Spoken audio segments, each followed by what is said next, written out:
The good times roll. Are you ready for Kernels baseball? The Zone, ESPN Radio, 1600 AM, and the Class A affiliate of the Anaheim Angels welcome you to Cedar Rapids Kernels baseball. Now, in his ninth season and a voice of Kernels, here's John Rogers. Wednesday evening in Peoria is 20 degrees cooler than Tuesday afternoon. Yesterday, when the Kernels turned back the Chiefs for the fifth time in 5 games here at O'Brien Field, 4-2, the wind is blowing in. It's 75 degrees. Yesterday, it was 95 degrees. This evening, a pair of 19-year-olds, Lockhorns. The Kernels send Kevin Jepsen, an all-star with a 7-6 record, to the hill against the Chiefs' 6'7" 19-year-old right-hander Stu Pomeranz. Brandon Wood broke a 2-2 deadlock in the 8th inning yesterday, and Brandon will visit with us for the first time since the first half next on the Dugout Interview. You're listening to Kernel Baseball on the Zone. Kernels fans, your Cedar Rapids Taco Bell restaurants have something new for you to cheer about this season. A Taco Bell 10 spot. When the Kernels score 10 or more runs in any game this season, you'll score beef tacos for just 39 cents the very next day at any Cedar Rapids Taco Bell. That's a savings of 50 cents per taco, limit 10 per customer. Remember, when the Kernels put up a Taco Bell 10 spot by plating 10 or more runs in any game, you get the 10 39-cent beef tacos the very next day at any Cedar Rapids Taco Bell. None of us can do anything about a bad day, but we can make certain nothing happens to all of our tomorrows. Take everything out of the hands of chance with a well-planned insurance program tailored specifically to your needs. Phil Andrews, your local Pekin insurance agent at Weidenhammer Andrews Agency, is an expert in insurance matters. Phil Andrews will develop the right insurance plan for your home, car, business, and life. Depend on Phil Andrews, your hometown professional with Pekin Insurance. From O'Brien Field, the Kernels try to make it a sweep of the Peoria Chiefs, and if we can do that, we will end the regular season 6-0 here in Peoria, and it would make the road trip a fabulous 5-2.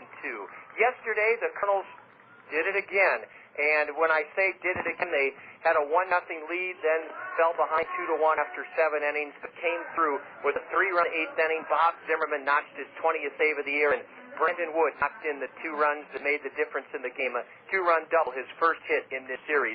Brandon is with us on the Dugout Interview, and Brandon, I was saying all year long that you have an uncanny ability to get big hits when we really need them. Is it something you think about, or do you literally approach every at-bat the same way, or do your eyes light up a little bit when you see runners on base? Well, I try to take go into every at-bat with the same intensity, except, you get a little bit more excited when the game's on the line and you come up to hit, so it's exciting, but I try to take the same approach, and yesterday, the only thing I was trying to work on, I was 0 for 3 in my first 3 at-bats, and really I was just trying to work on getting my foot down early, because I thought that was my problem, my first 3 at-bats, so I wasn't worried, I wasn't thinking about getting the game-winning hit or anything like that. I was just trying to work on something physical to try to help out our team. In other words, you broke it down to you can feel certain things even as a second-year pro, a 19-year-old, or does Justin Bachman help you out by saying, hey, you got to get that front foot down earlier?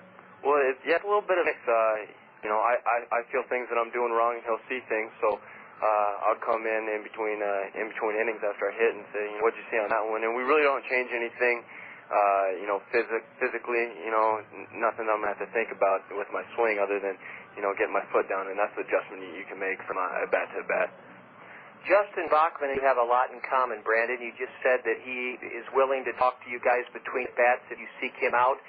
He was a shortstop here and made it to the big leagues, had a tough break in his career when he broke his leg in winter ball, but is Justin a guy that you share a lot with because you're a young shortstop and he was, or is he at the age now, 28, 29, that you almost look at him as an older guy and you don't share that much about playing shortstop professionally?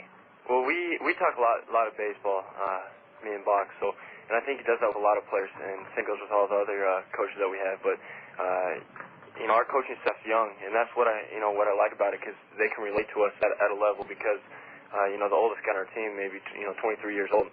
So, we're all still young baseball players, and, Justin's only a couple years out of the game, so he knows exactly what we're going through, and so does the rest of our coaches. So I think it helps because, they can relate to us, in game-like situations because they've been there, not too long ago. Brandon Wood is talking it over with us from O'Brien Field in Peoria on a dugout interview. And Brandon, I'm going to go back to the top of our chat here just a few moments ago. I said you have this uncanny knack for coming through in the clutch, and you said it's exciting to be at the plate when there's something big brewing. And sure enough, I didn't realize this, Brandon. They keep statistics on everything in baseball. This is phenomenal. With runners on base, well, first of all, overall, your batting average is outstanding. You're hitting .274. However, with men on base, you're batting .310. With the bases loaded, you're hitting .500. With runners in scoring position, 20 points above your average, .294. With runners out in scoring position, 2 out. To me, that's what stands out in my mind. Yesterday, you got the big hit with 1 out, but you have done it so many times with 2 outs and guys in scoring position. You're hitting .347.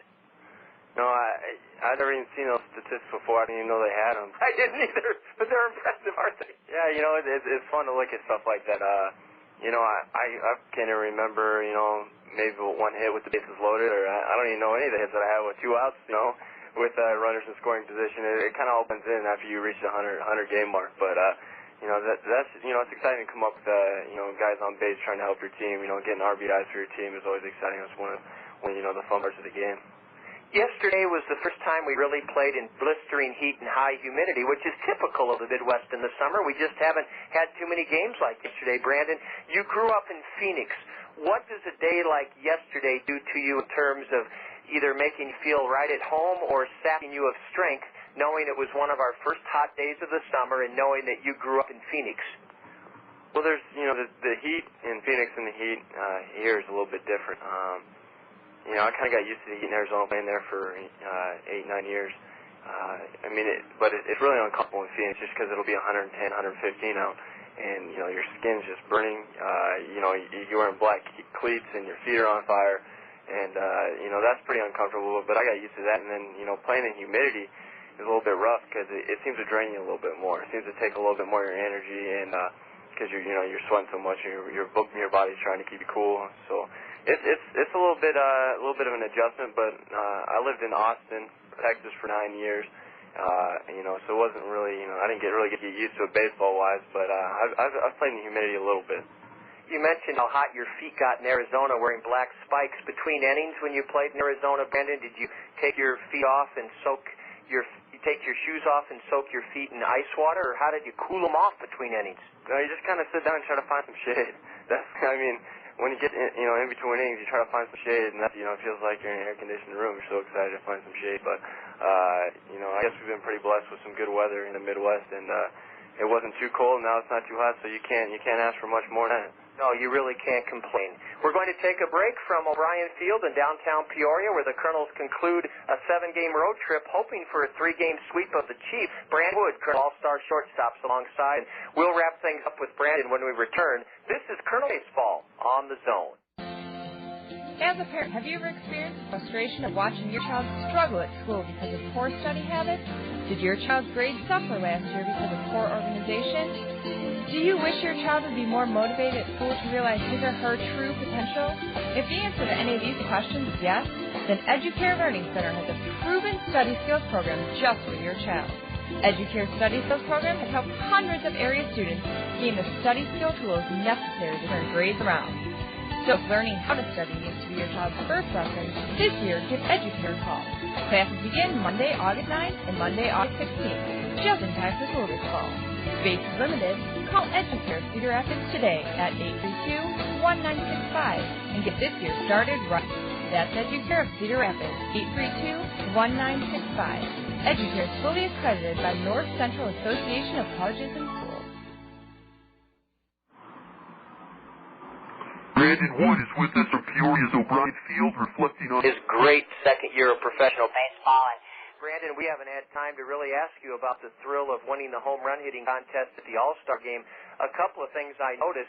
One in particular I'll share with you and our listeners.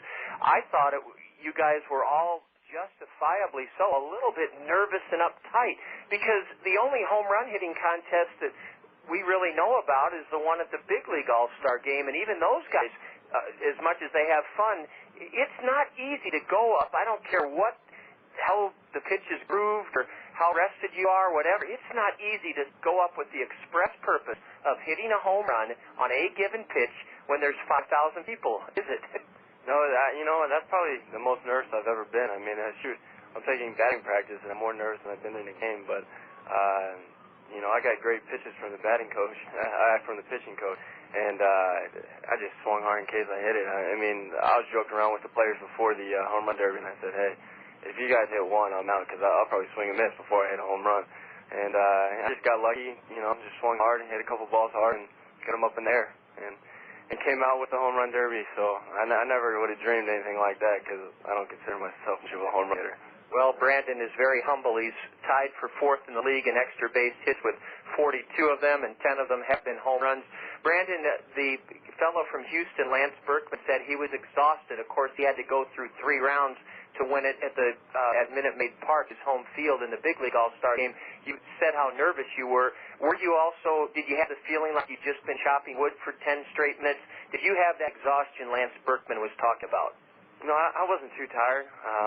I think the difference was I think I hit maybe 4 or 5 home runs in that one whole ordeal, and he had to go out and hit like 15 or something, and some guys hit 12 in one round, and I hit 5 in the whole thing. So, and I think that takes your energy more than anything. I didn't have to take too many swings, so I was okay. Brandon, finally, I think it's been remarkable how you've worked with, since Howie Kendrick's been gone, Alexis Casilla, Billy Boyer, Ryan Leahy, Matt Brown. They've all taken turns at second base, and to my account, we haven't flubbed up one double play that we should have turned. How in the world do you make those adjustments? Do you work with the guys verbally, or do you go out before the game with these new second basemen and go over the pivots? Well, we always, in batting practice, turn double plays and get used to each other, if a new guy comes in. But our organization is blessed with good players, so it's not much of an adjustment. These guys have been playing baseball and turning double plays for years, so I feel fortunate to have different guys be able to come in and play position like professional baseball players like to have, and it's been exciting to play with different guys and see what everybody has to offer. And boy, the Kernels, Brandon, our road record, you mentioned it's hard to distinguish after 100 games what day is what, and I agree with you, but do you realize our record on the road is 33-20? That's fabulous, road record. It's nice one on the road because, you don't have your hometown crowd, cheering for you, and to beat people at their own place makes it a little bit extra special. So hopefully we can come back and win some more games at home and please some people in Cedar Rapids. That sounds good to all of us. Brandon Wood, a $5 gift certificate for you. It has Ryan Leahy's name on it because I lost his yesterday. Found it in my briefcase, so you can be Leahy when you turn it into any of our Zio Giano's Italian spaghetti houses. Brandon, the best Italian cuisine to be found in all of eastern Iowa is at Zio Giano's. Brandon, thank you so much. All right, thanks, John. Next starting lineups, Kernels and Peoria Chiefs. The final game of a 7-game road swing. I'll have those starting lineups in just a minute. This is Kernel Baseball on the Zone. When we met in spaghetti, would never forget Zio Giano's. Now it's where mi amore and I dine in. We carry out the lunch, the dinner all the time for lasagna, ravioli, mandacati, cannelloni, tortellini, or try the delicious salads and sub sandwiches too. Zio Giano's is the hometown taste of Italy. For your next meal with friends and a family, remember Zio Giano's with 5 convenient locations for the pasta that makes you sing.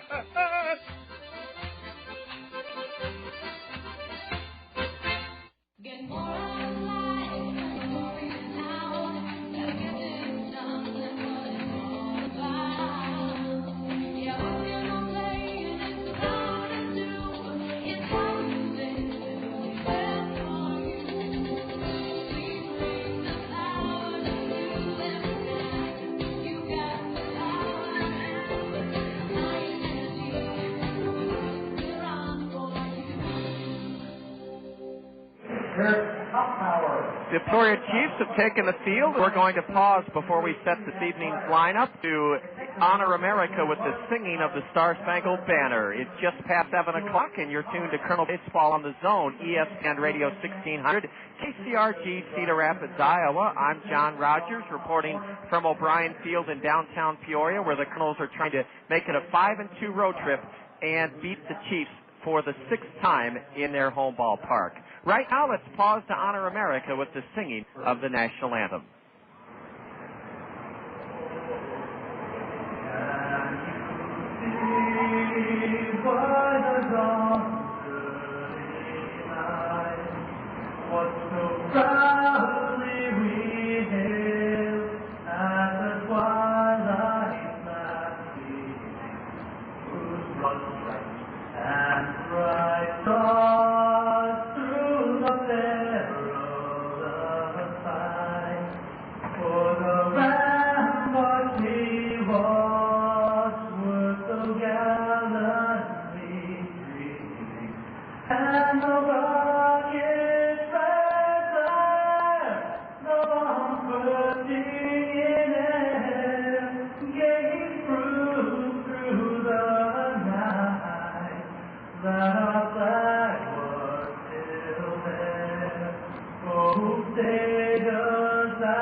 Heavy cloud cover and 20 degrees cooler tonight than it was yesterday when in 95-degree heat the Kernels made it 2-0 in this series over the St. Louis Cardinal minor leaguers, a 4-2 triumph. I'll set the Allen Motor Company Kernels starting lineup as the Kernels bat will set the lineup as the first half inning unfolds for you. In Peoria, Kernel Baseball is next. This is Kernel Baseball on the Zone. Hey, man, what's up? Just getting ready to kick your butt. Right. And mess up your hair? You just wish you could look this good. No, nothing but that. Hey, I'm a busy guy. I don't have time to make my hair look as good as yours. I mean, who has time to schedule an appointment, let alone show up for it? Not me. I just go to Cost Cutters. I can get in whenever it's convenient for me. Nice shot. Yeah. So you're telling me you just walk into Cost Cutters and come out looking good? Well, for some of us, that comes naturally. But Cost Cutters makes it easier. They can do anything you want. A cool cut, even some color, and get some of that styling gel stuff to keep you looking good. Like me. Oh, so that's why your hair never moves. Oh, you're funny. Cost Cutters. Thanks, man. This will save me some time. Great. Then you'll have time to work on your game. Oh, yeah, that's funny. Are you a busy guy? Save yourself time and walk into one of our area's 12 Cost Cutters whenever it's convenient for you. Then relax, because Cost Cutters will make things easy and affordable for you. Cost Cutters. Live your life. We always have time for your hair. Felix Nunez, who was 3 for 4 yesterday in the Kernel 4-2 win and drove in the Kernel's first run. He started our 3-run 8th inning with a base hit.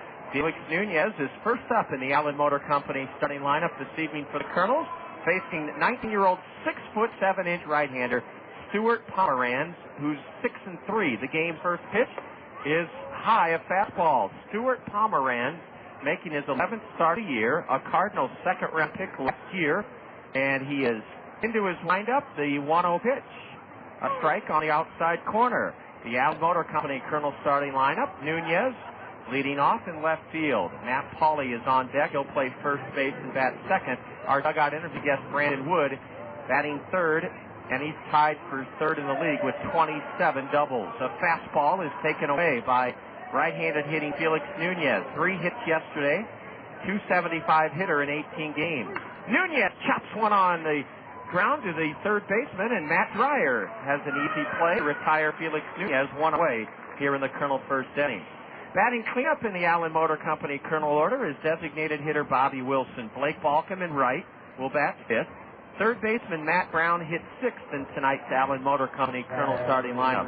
Tommy Duenas is catching. He'll hit seventh. Batting eighth, switch hitting second baseman Billy Boyer, and Quan Cosby will hit ninth, play center field tonight. Here's Matt Pauley batting second in the Allen Motor Company order, taking a fastball and at the knees for a strike. On the hill, rounding out the Allen Motor Company Kernel starting lineup, 19-year-old right-hander Kevin Jepsen. Jepsen is 7-6 with a 2.92 ERA. He's making his 21st start of the year. Ball one is low to Matt Pauley. Pauley is 2 for 7 in this series. 1 for 3 yesterday. He singled and scored in the Kernel 3-run 8th inning. And he cracks a big hit into left field. Through the hole it goes. Matt Pauley has his third hit of this series. Pauley went the other way, and with 1 out, he is singled to bring up Brandon Wood. Brandon was our dugout interview guest, and the numbers on him are phenomenal in terms of his ability to hit well with men on base. We shared them with Brandon before the game, and he said, boy, John, I didn't know they kept such statistics. Brandon is hitting 20 points higher than a 274 average with 2 out, or with runners on base, rather. Strike one on the outside corner to Brandon, 274 hitter. 10 homers, 56 RBIs. After the Kernel tied it on Felix Nunez's dash home from second on a wild pitch in the 8th yesterday, Brandon Wood drove in both Ryan Leahy and Matt Pauley with his team-high 27th double of the year. A breaking pitch put Brandon in the hole 0-2. Every in-stock vehicle is tagged with the lowest price of the year now at Allen Motor Company during their I-380 clearance sale. They're open late tomorrow till 9 o'clock. A high pop-up to the right side. The first baseman, Don Paul Davis, doesn't have to move a step. 8 feet to the left of first base, he takes Brandon Wood's pop-up in for the second out of the inning. The I-380 clearance sale, Allen Motor Company, 0% for 5 years, available on most models, and every in-stock vehicle is tagged with the lowest price of the year right now at Allen Motor Company. 2004 GMC Envoys start at just $24,440. Allen. Remember, they're open late tomorrow until 9 o'clock. Bobby Wilson batting with 2 out and 1 on, and a curve is in for a strike called. We've set the Allen Motor Company Kernel starting lineup for you. Haven't had time to set the chief defensive alignment or their batting order, but we'll do that as the first inning progresses. There goes Paulie, a pitch outside for a ball. The throw to second is in time to catch Matt Paulie trying to steal second. It was the second baseman, Jarrett Hoffpauir, who took the peg and tagged Matt Paulie. The caught stealing goes catcher to second, 2-4 to end the Kernel first inning. No runs for the Kernels in the first. 1 hit, no chief errors. The Kernels leave the bases empty. And after 1 half inning, we'll set the Peoria lineup for you as they bat against Kevin Jepsen. Kernels nothing, Chiefs coming up. This is Kernel Baseball on the Zone. Look around you. Everyone's different. Some of us are tall, many of us are short. If you think about it, there are many important differences among people. That's what makes us all individuals. Insurance needs are individual, too. Talk to your Pekin Insurance Agency, Sheets, Forest Draper Insurance in Marion, about the proper insurance coverages for your individual needs. See Scott Draper, Sheets, Forest Draper in Marion, about insurance for your home, auto, life, health, or business. You can depend on your hometown professionals with Pekin Insurance. This is an emergency. This isn't. Say it's an evening or a weekend, and you have you don't need, but you'd rather not for your doctor's office to open. That's when it's time to visit a Mercy Care Urgent Care Clinic. Just walk in, limp in, or even crawl in. And a Mercy Care physician will help you feel better faster. There's a Mercy Care Urgent Care Clinic near you. Mercy Care North in the new Mercy Health Plaza on Council Street Northeast, and Mercy Care South on Edgewood Road Southwest. Open Monday through Friday, 7:30 a.m. to 9 p.m., and weekends, 8 a.m. to 4 p.m. So next time you have, visit a Mercy Care Urgent Care Clinic in your neighborhood. Right-hander Kevin Jepsen is making his second start of this 7-game road trip. Kevin is 7-6 on the year, a sparkling earned run average of 2.92. The league is only hitting .225 against the Anaheim Angels second-round pick of 2002, Kevin Jepsen. Let's set the Kernels for you on the diamond. Felix Nunez is in left field. Check that. He is not. Felix Nunez is not in left field. Matt Paulie is in left field. So a change in Bobby Magianis is not his batting order, but his defensive alignment. Matt Paulie was to play first base. Paulie's in left field. Quan Cosby's in center, and Blake Balcom is in right.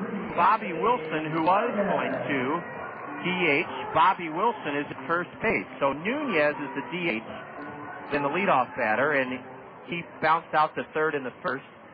Nunez is out not in left field. He's not playing left field. Matt Paulie is, and Bobby Wilson's at first. Anthony Monaghan, a left-handed hitter, the center fielder, takes a strike called for Kevin Jepsen. Monaghan hitting .282, no homers, 34 runs driven in. Anthony is 2 for 9 in this series. Ball one high away from Kevin.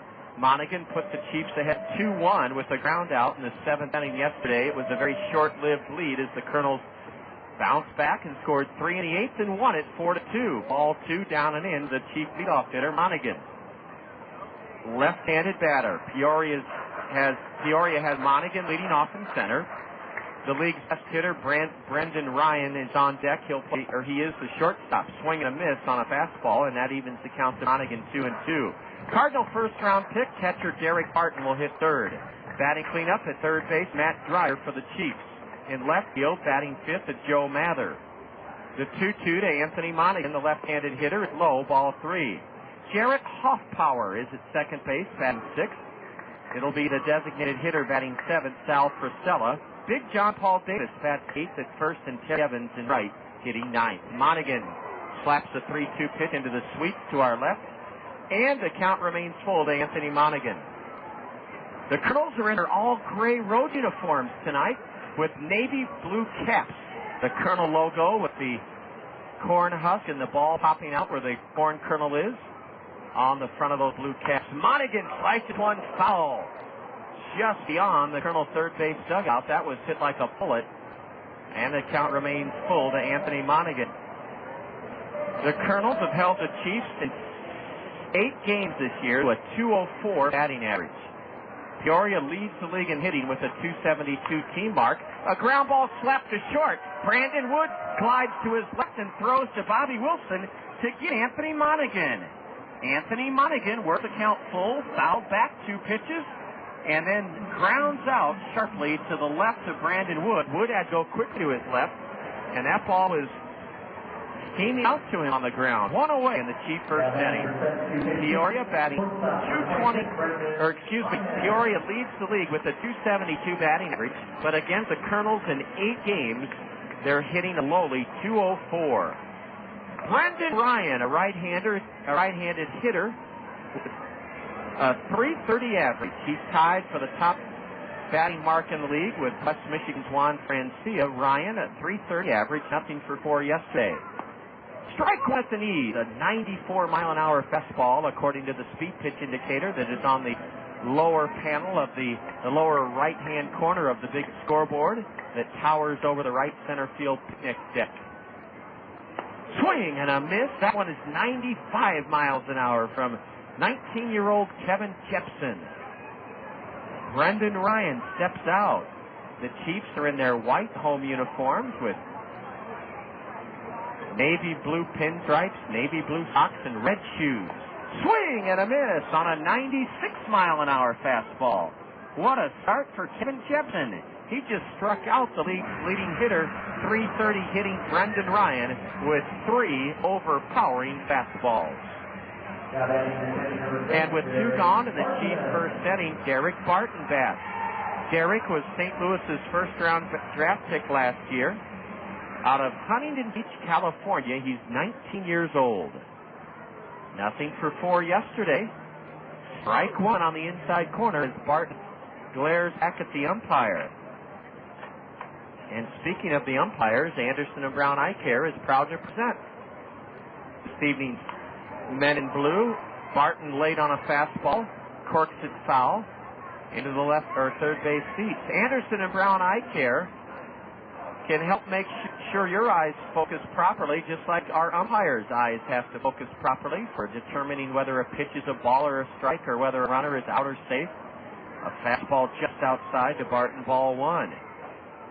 Anderson and Brown Eye Care, your family eye care center, presents this evening's umpires. Dixon Sturman behind the plate, Bobby Price on the diamond. A deep drive to right, way back.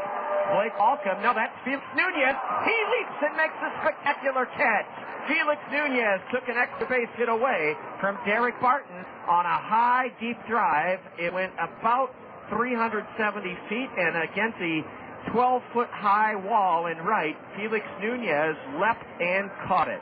We'll get things straightened out. Bobby Magallanes had all sorts of changes, not in his batting order, but in his defensive alignment. We now can tell you emphatically that contrary to Bobby's original lineup posting, that Matt Pauley's in left, Quan Cosby's in center, and Felix Nunez is in right. Nunez leapt high against the green padded wall in right to take an extra base hit, not a home run, but surely an extra base hit away from Daric Barton. Down in order go the Chiefs in the bottom of the first inning, and after 1, Kernels nothing, Peoria nothing. This is Kernel Baseball on the Zone. Whether you're a serious athlete or a weekend warrior, injuries can take you out of your game. Smart athletes know that Physiotherapy Associates in Cedar Rapids are the experts in the treatment and prevention of sport-related injuries. Our expert staff serves the metro and surrounding area high school athletes. Physiotherapy Associates in Cedar Rapids, the smart choice in sports medicine. Call us at 398-1569. That's 398-1569. We'll get you back in your game today. When it comes to fun in the new Veterans Memorial Stadium, nothing compares to the Westdale Mall Mix 96.5 FM Home Run Hot Tub. As you bask in the soothing comfort of the Westdale Mall Mix 96.5 FM Home Run Hot Tub, you'll be taking in the action from a breathtaking perch just above the left field wall. Register for your chance to be drawn as the winner of the Westdale Mall Mix 96.5 FM Home Run Hot Tub by visiting Westdale Mall. Airport National 27-hole public golf course invites you to join our golf family all year with these great specials. 2-for-1 green fees with cart, 2-for-1 range ball, 2-for-1 mini golf. Listen to this unbelievable new special. Only $25 per person for unlimited golf with cart all day long on weekdays. and only $27 per person for unlimited golf, including card on weekends. Play unlimited twilight golf till dark. Free riding card for only $16 per person. Enjoy fast, friendly, and fun family golf at Cedar Rapids Airport National. Second inning is down and in to Colonel first baseman Bobby Wilson batting cleanup, and the 1-0 pitch is hit hard but foul down the right field line. The lights are on here at O'Brien Field, where the Kernels are trying to go 6-0 during the regular season. The Kernels have whipped the Chiefs 7 out of 8 times this year. Bobby Wilson hitting at .265, 7 home runs, 56 driven in. The Chief right-hander Pomeranz gets ahead, 1-2 with a fastball on the outside corner to Bobby. Bobby didn't play in yesterday's Colonel 4-2 win.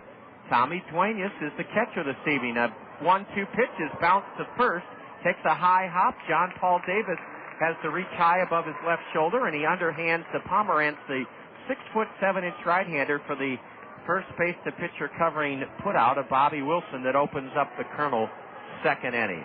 No score, one away. Blake Balcom was scheduled to be in right field tonight. Instead, he's the designated hitter. Balcom also sat out yesterday's game, played in searing 95-degree heat with high humidity. A letter-high fastball is a strike. We have two very, very exciting young prospects pitching against each other tonight. Colonel 19-year-old right-hander Kevin Jepsen and this Chief 19-year-old righty Stu Pomeranz, and he's ahead of Balcom 0-2. Blake fouls one right over the backstop. 0-2 to Blake, who's hitting .262, 4 home runs, 40 RBIs, and 22 doubles for Balcom. Pomeranz with a let-up. The changeup gets Blake swinging for strike 3. There's 2 gone quickly here in the Colonel's second inning. The Colonels, a .253 hitting ball club, 9th in the 14-team Midwest League. But the Colonels are second in the league in home runs with 95 home runs in 107 games. The Colonels have not hit a home run in this series, neither have the Chiefs. And it'll be tough to hit one tonight. The wind is blowing in from left center field. The Colonel leading home run hitter is standing in, Matt Brown. Brownie with 19 home runs, 3rd highest in the league, 64 driven in, batting .221. A slider is low and away for ball 1 to Matt. Matt is 1 for 8 in the series, nothing for 4 yesterday, but he reached on error in the second inning that helped the Colonels score the game's first run. Pomeranz into his windup. Delivers low and away a fastball. 2-0 to Matt Brown. We're hitting .253 as a team, only .237 against Peoria, yet we've beaten them 7 out of 8. Strike 1 at the knees to Brownie. The Chiefs play him straight away. The left fielder Joe Mather is playing deep. Anthony Monaghan in center is playing at regular depth. A lot of hitting room up the middle for Matt Brown. Swing and a miss. 92-mile-an-hour fastball. Pomeranz struck out Blake Balcom on 3 pitches, and he's ahead of he's even on the count with Matt Brown, 2-2. Heavy cloud cover. The sun is not a factor right now. The lights are on. Ball 3 just downstairs. Peoria wanted the call, didn't get it from the plate umpire, Dixon Sturman. Harry Evans is in right for the 3rd straight game. Playing deep behind the base at 3rd, and near the line is Matt Dreyer. Brendan Ryan pulled around into the hole at short. Jarrett Hoffpauir is at 2nd, and Big John Paul Davis at first base. The catcher is Daric Barton. He just had a foul ball rattle off his mask. The count remains full to Matt Brown. A Colonel win tonight would not only mean a 6-0 regular season record here at O'Brien Field, the ball club, but it would mean a 5-2 road trip. Colonel split 4 with Kane County and have won the first 2 here in Peoria. Payoff pitch, Matt. Corked hard on one hop. Brendan Ryan, the shortstop, throws in time. Ryan had Matt Brown played perfectly. Matt hit hard on one hop to end the Colonel's second inning as the shortstop gets him. Down in order go the Colonels in the top of the second inning, and after an inning and a half, Colonels nothing, Chiefs nothing. And you're enjoying Colonel baseball on the Zone. The Crown Plaza 5 Seasons is Cedar Rapids' exclusive downtown hotel. Make plans to experience a spectacular view from the top of the 5 restaurant. Start your day off with us for breakfast, or make a lasting impression on your business associates by treating them to our signature lunch this day that changes daily. For any occasion, enjoy an elegant dinner or the Eddie Card Jazz Trio in the city's only rooftop restaurant. The Crown Plaza 5 Seasons, top of the 5. The 13th annual Two Women's Best Barbecue Tournament is August 10th and 11th at Ellis Golf Course. This is a 2-day tournament with terrific barbecue that follows Wednesday's play. Your entry covers golf, barbecue, golf cart for 2 days, and flight prizes.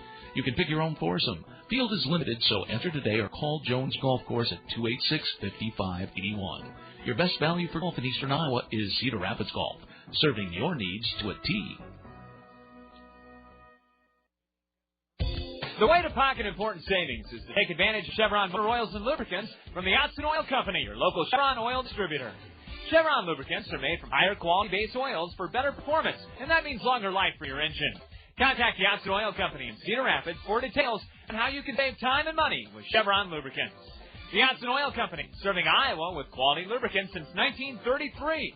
Visit Otson Oil Company at www.otson.com.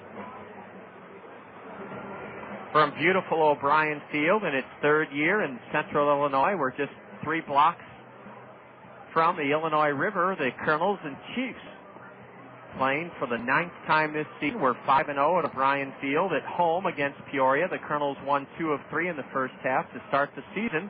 They'll visit us a little bit later in this month of August. Tomorrow we open a weekend series against the Battle Creek Yankees. And what a great opportunity for everyone to celebrate our 12 years of affiliation with the world champion Anaheim Angels. Angels in the outfield tomorrow. What does it mean? Well, first of all, the first 2,000 of you Kernel fans to come to tomorrow night's game will receive a souvenir from the Anaheim Angels. Fastball is pumped in just high to Matt Dreyer from Kevin Jepsen. We're underway in the bottom of the 2nd inning, no score. Secondly, tomorrow evening, all beverages are just $2. $2 water, soda pop, and beer. A line drive into center, drops in front of Quan Cosby. Matt Dreyer has the first Chief hit, leading off the second with a whistler to center. And the Chief leadoff batter is aboard, Matt Dreyer. He was a right-handed hitter. Now another right-handed hitter will bat, Joe Mather. Joe Mather's hitting .278, 3 homers, 20 runs driven in for this right-handed hitter, Joe Mather. So $2 beverages tomorrow. The first 2,000 of you receive a souvenir from the Angels, and one of you lucky Kernel fans will walk away from tomorrow night's game with a trip for 4 to Anaheim. Not only to see the Angels play at Angels Stadium in Anaheim, but also to take in the fun of Disneyland. 4 tickets to Disneyland, 4 tickets to an Angel game, plus airfare and hotel for 4. That's the prize tomorrow. Ball 1 high to Joe Mather. Now a fastball just inside, apparently. Joe Mather is ahead 2-0. He's played 33 games for Peoria, hitting .278, 3 homers, 20 RBIs. Runner at first is Matt Dreyer. He has a short lead. No score, bottom of the 2nd inning. Kevin Jepsen delivers off the glove of Tommy Duenas, and the runner will go to second base. That will likely be a pass ball charged to Tommy Duenas. The pitch was high, but Duenas got a glove on it, so it should be a pass ball, but they've ruled it a wild pitch. Duenas did have to come out of his catcher's crouch, so I suppose that was why they charged a wild pitch to Jepsen, but boy, Tommy got a glove on it, but it was just too high for him to catch. So a wild pitch has the go-ahead run at second. It's 3-0 to Joe Mather.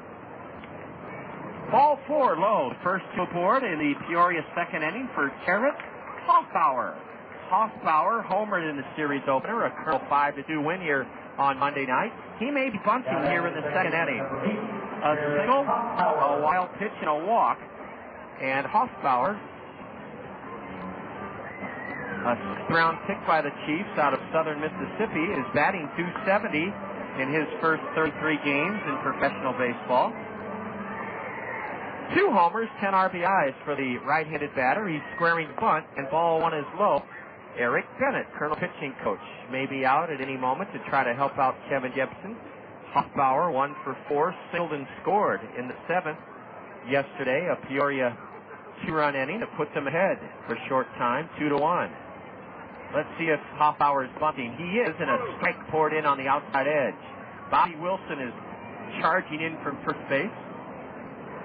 Matt Brown is staying close to the bag at third, as the Kernels expect Hoffpauir to bunt to the right side of the infield. 2 on, nobody out for the Chiefs. The batter was swinging, and a fastball is outside. Kevin Jepsen roughed up in his last start, an 11-6 loss Friday in Geneva, Illinois. Went 4 innings, gave up 4 runs, 3 earned in 4 innings, on 5 hits in 4 innings. He struck out 4, he walked 6. Another foul, and that evens the count 2-2. It goes to the on-deck circle, where Sal Frisella kicks it over to the ball boy. Kevin Jepsen made his 21st start of the year. In 111 innings, he's only rendered 92 hits. He has fanned 105 batters in 111 innings, walked 53.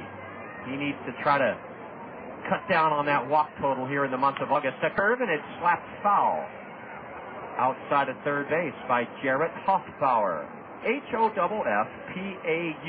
Hoffpauir. 2 for 7 in the series. We'll have several thousand here again tonight. I would guess we have in the neighborhood 2,500. Hoffpauir bats from a very low crouch, a right-handed hitter. Ball 3 is a changeup low. And now Joe Cunningham may send the runners. He may turn them loose. Tommy Duenas calls time and steps out in front of the plate to flash signals to his infielders, and Dixon Sturman decides to dust off the dish. Peoria, overall in the second half, is 17-21. They trail the Western Division leading Kane County Cougars by 9 games. Kane County's 26-12. The bases are loaded as Kevin Jepsen has walked Jarrett Hoffpauir. A pass ball that had Tommy Duenas coming out of his catching stoop. And let's see if Eric Bennett does come out the hill. Kevin's had all sorts of difficulty in the second half finding his first half form. Tommy Duenas goes up to the mound. Sal Frisella now, with the bases loaded and nobody out, will try to give the Chiefs the lead here in the second inning. You always have to remind yourself when you see Kevin Jepsen pitch that he's only 19 years old. Sure, it's frustrating to see him go through these streaks of wildness, but he's still a puppy when you compare him to what most guys are doing in professional baseball. A 19-year-old. That's why you're so amazed at his record of 7-6. And why you're also so impressed with the season Brandon Wood has had, 19 years old. Beautiful changeup is a strike to Sal Frisella. Frisella's a right-handed hitter, the 4th man to bat here in the Chiefs' second inning. Kevin looking to retire him and maybe get a double play. The Kernels are at double play depth on the infield. Breaking pitch good from here, but Dixon Sturman said ball 1. Frisella has belted 5 homers in 50 games, driven in 26 runs. Sal is from SIU, Southern Illinois University in Carbondale. He's 23 years old. 1-1. Outside and low, ball 2. Frisella, in his second year of professional baseball, a Cardinal 37th round pick last year. Was an Appalachian League All-Star last year. He hit .337 in Johnson City. He pops up on the roof of the suite to our right, and the count even to Frisella, 2-2. There's just no way in the second half we've been able to help Kevin Jepsen keep his pitch count down. And that's why he has had very big challenges going at least 5 innings in the second half. It's because his pitch count has been skyrocketing. A changeup in the dirt and a count full now. Bases loaded, nobody out, a full count to Sal Frisella. Let's see, in the second half, Kevin Jepsen has gone 6 1/3, 6 innings, 4 innings, 4 innings, 4 2/3, 7 innings, and 4 innings. And that's all a function of his high pitch count. Bases loaded, 3-2 to Frisella. Swing and a miss, a high fastball. Sal Frisella fan for the first out. of this Chiefs second inning. Now a double play would get the Kernels out of the trouble. Kevin Jepsen with his best pitch, his fastball, and he blew it by Priscilla upstairs. How's that for a 19-year-old? The bases loaded and nobody out in a full count. A 23-year-old at the plate, and Kevin Jepsen Sandy. Now a 25-year-old John Paul Davis from Arkansas Tech. Batting with the bases jammed and one out. High, deep drive to center. Quan goes back. He's there. And has it for the second out of the inning. Run scores. A runner trying to go to second, and he is safe. He is safe at second base. Great base running by the Chiefs. They not only take the lead 1-0, but Quan Cosby was not on his toes. He was not alert, and he hesitated, then threw rather weakly into second base, and the tag by Brendan Wood, not in time to get Jarrett Hoffpauir, and it's 1-0 Peoria. John Paul Davis hit it into the teeth of the wind, and that really held it up. I was surprised that Quan Cosby was unable to throw the runner out trying to go from first to second. And as a result now, a Terry Evans base hit would give the Chiefs a 3-0 lead. A sacrifice fly, first pitch swinging, John Paul Davis. Ball one is low to Terry Evans. The Colonel goal will be to get Kevin Jepsen back to his first half form and ready for the playoffs, where they hope he can get back to throwing or pitching 6 to 7 innings rather than 4 innings. A curve, a beautiful curve by the Colonel right-hander, is swing and a miss, 1-1 to Terry Evans. On the bases loaded, sacrifice fly to center. Matt Dreyer scored from third. Joe Mather danced from second to third. And Jarrett Hoffpauir beat Quan Cosby's throw to second. Quan just didn't put much urgency into the play. A high pop fly into shallow right. No one sees it. Now Felix Nunez does, and he has it. Terry Evans has flown out right. And all things considered, a terrific job by Kevin Jepsen. He loaded the bases with nobody out and yielded only one Chief run. On, 1 hit, 2 walks. There were no Colonel errors, and Peoria leaves 2 men on. After 2 innings, it's Peoria 1, the Colonels nothing. And this is Colonel Baseball on the Zone. Gas prices giving you the blues? Get into Randy Keel Honda and save with great fuel mileage on all Hondas in stock.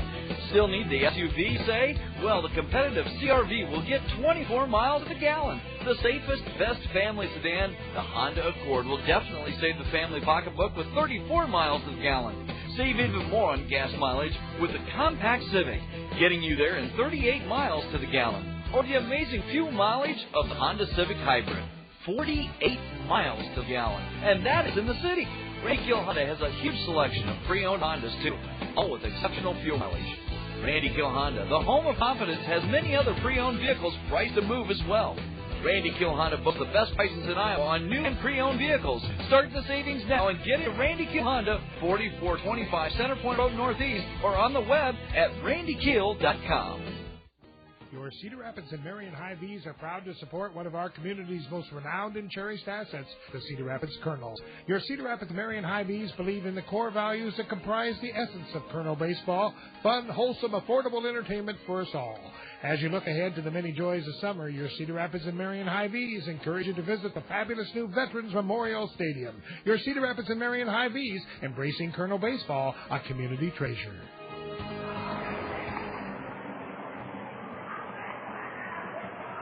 Let's review tomorrow night's fun as the Colonels bat the third, down by a run 1-0. Angels in the outfield. Tomorrow evening, the gates open at 6. We play the Battle Creek Yankees at 7. And the first 2,000 of you Colonel fans will receive an Anaheim Angels souvenir as you come through the gates. All beverages will be just $2 tomorrow evening. And one of you lucky Colonel fans is going to be rewarded with a trip for 4 that includes airfare, hotel, and 4 tickets to Disneyland, 4 tickets to an Anaheim Angel game. Angels in the outfield tomorrow evening. Tommy Dueña takes a strike on the outside corner. Open up Colonel.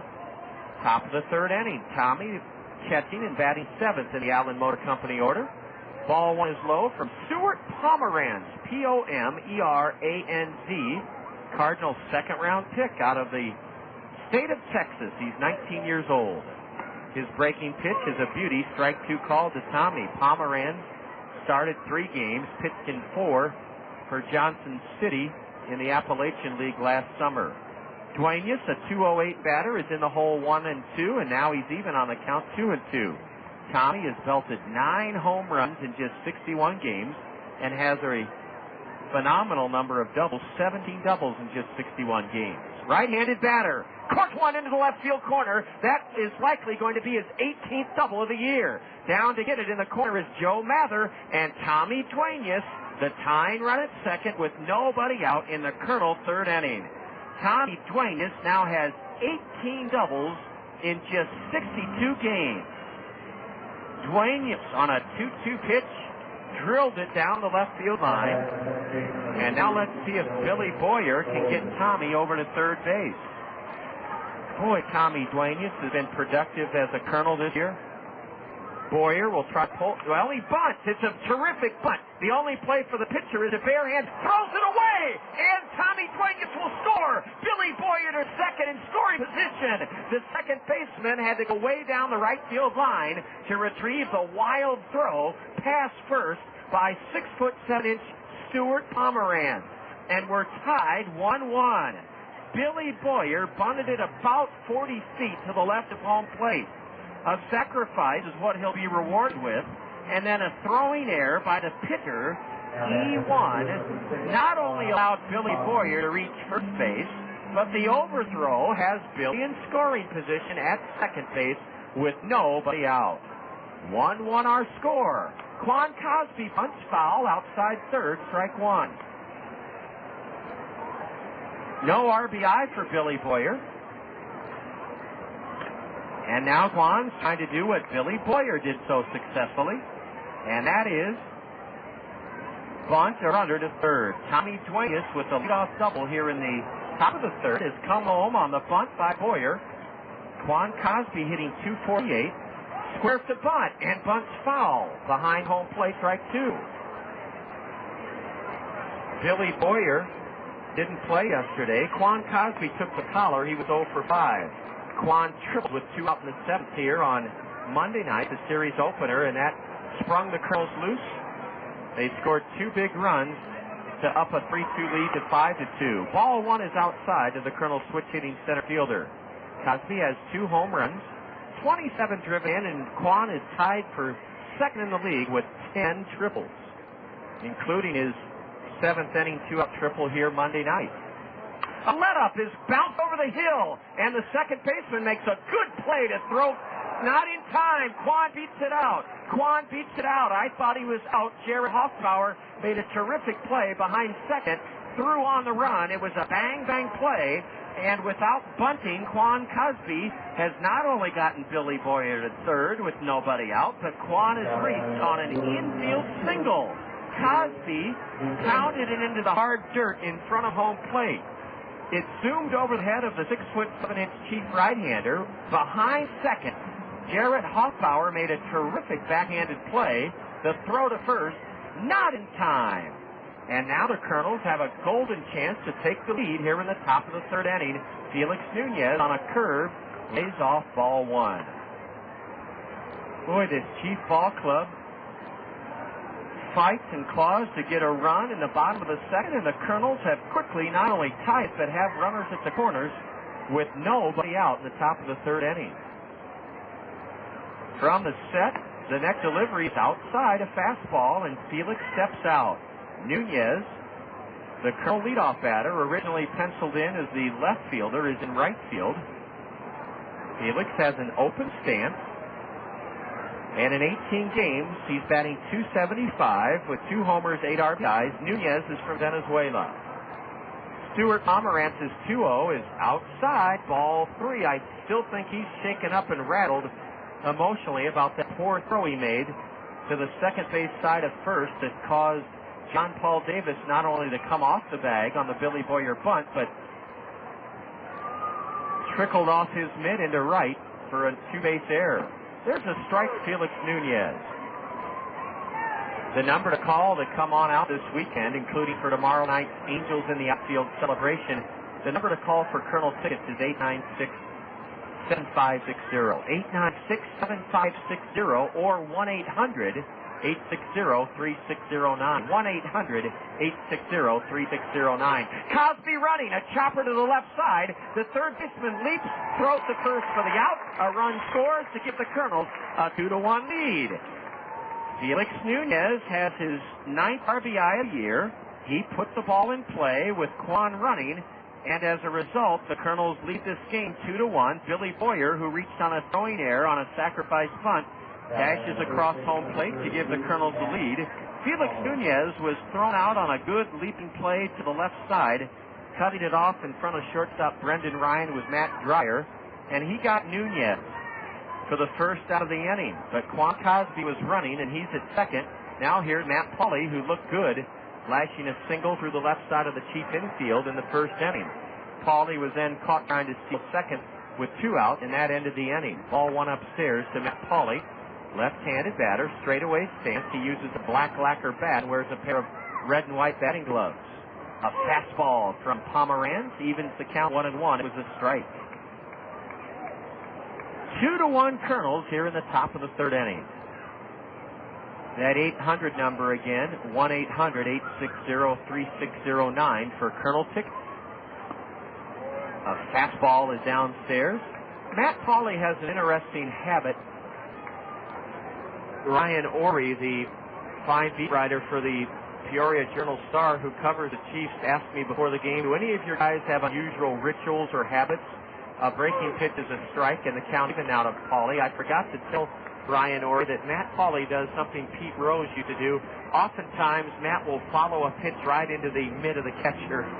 And some people used to really get teed off at Pete Rose for doing that, but there's nothing wrong with that.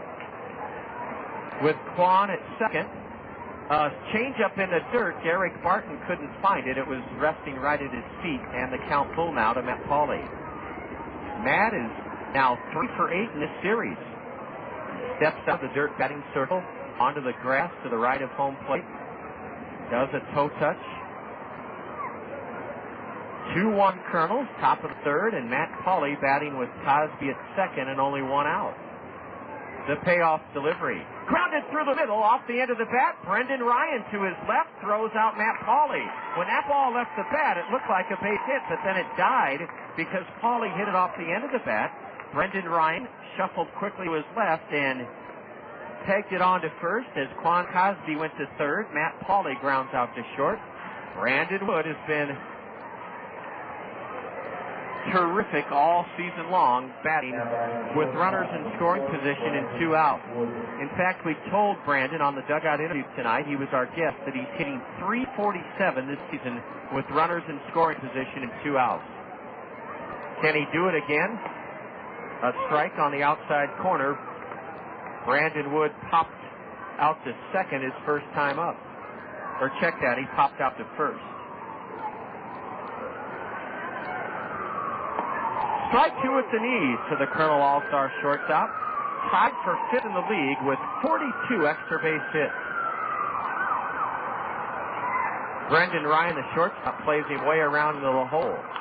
He drive off the third baseman's glove. He did it again. Brandon Wood did it again. He's hitting .347 with runners in scoring position and 2 out. He lined one off the glove of the leaping third baseman Matt Dreyer to give the Kernels a 3-1 lead.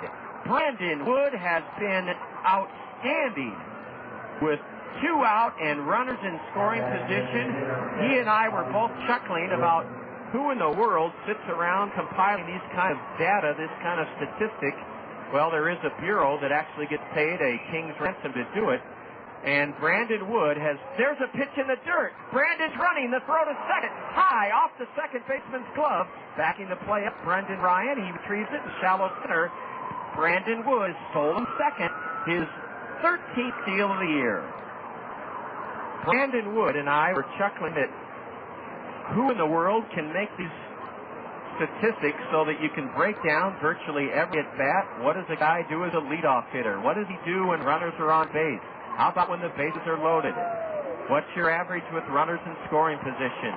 How do you hit with 2 out and runners in scoring position? Well, the answer to that, Brandon Wood going into this game was batting .347 with runners in scoring position and 2 out. He's now batting probably over 360 in those situations. Bobby Wilson whistles one foul straight back. And now a changeup is low to the Colonel cleanup batter. It's 2-1 to Bobby Wilson. 3-1 Kernels here in the top of the third inning. A line drive and a leaping try at third by Matt Dreyer. The ball ricocheted off his glove, and he could not make a throw as Brandon Wood drove home the third run of the Colonel's third inning. A changeup at strike two call to Bobby Wilson. Now the deuces are wild. 2 balls, 2 strikes, 2 out. Runner at second, 3-1 Kernels. Bobby takes a changeup in the dirt, ball 3. And Stu Pomeranz has gotten just a little bit too fond with his routine. He should come after the hitters. That's easy for me to say. I'm up here. He's a 19-year-old just out of high school, and he's doing a great job. Let's see if he challenges Bobby Wilson. He did, a fastball high and outside, ball 4. So Stuart Pomeranz has had a similar inning that 19-year-old Kevin Jepsen had in the bottom of the second inning. Kevin loaded the bases with nobody out. The difference is that Jepsen kept the Chiefs from a big inning. They scored 1 run after they had the bases loaded and nobody out. Brian Eversgerd, the former St. Louis lefty, is out to the hill to puck it over with 19-year-old Stuart Pomeranz, and that'll give us a chance to congratulate our winner from yesterday's Colonel Roadshow Trivia Challenge. We ask you to log on to our website during the 5th inning of every road game. We'll do it again this evening. Yesterday, we asked you to cite 3 of the 4 Cardinal Gold Glove winners from last season. And from North Liberty, Iowa, Ricardo Shirley logged on to our website, and Ricardo, congratulations, you did name not 3 but all 4 Cardinal Gold Glove Award winners last year. Center fielder Jim Edmonds, shortstop Edgar Renteria, third baseman Scott Rowland, and catcher Mike Matheny. Congratulations, Ricardo. You've earned yourself a Jared Washburn bobblehead doll. Blake Balcom with 2 on and 2 out. Rips one over the head of the runner, Wood, and it's caught. What a catch by Brendan Ryan on a screaming line drive that almost picked off Brandon Wood between second and third. I don't know how Brendan Ryan even saw it. Blake Balcom, who struck out in the second, hit a bullet. A screaming line drive sinking. It went over the head of the ducking runner, Brandon Wood, and then was caught by Brendan Ryan, the shortstop. 3 runs for the Colonels in the third inning. 3 runs on 3 hits. 1 big key fair, a stolen base. The Colonels leave a pair and have stranded 2. And after 2.5, it's the Colonels 3, Peoria 1. You're enjoying Colonel Baseball on the Zone.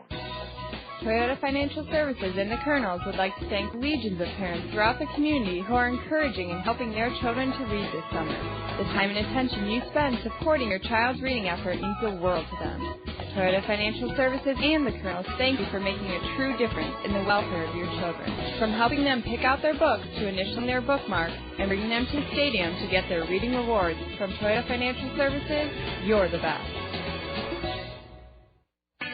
There's a dream that lies in your heart to tell you you're one of a kind. This is your time, just believe. Rise up, be strong. Originality lasts a whole lot long. Nothing better. Dr. Pepper, the taste of originality. Dr. Pepper, salute individuality. Dr. Pepper, do what you do, the moment has come. You're not like anyone, nothing's better. Dr. Pepper, do what you do, the moment has come. You're not like anyone, nothing's better. Dr. Pepper.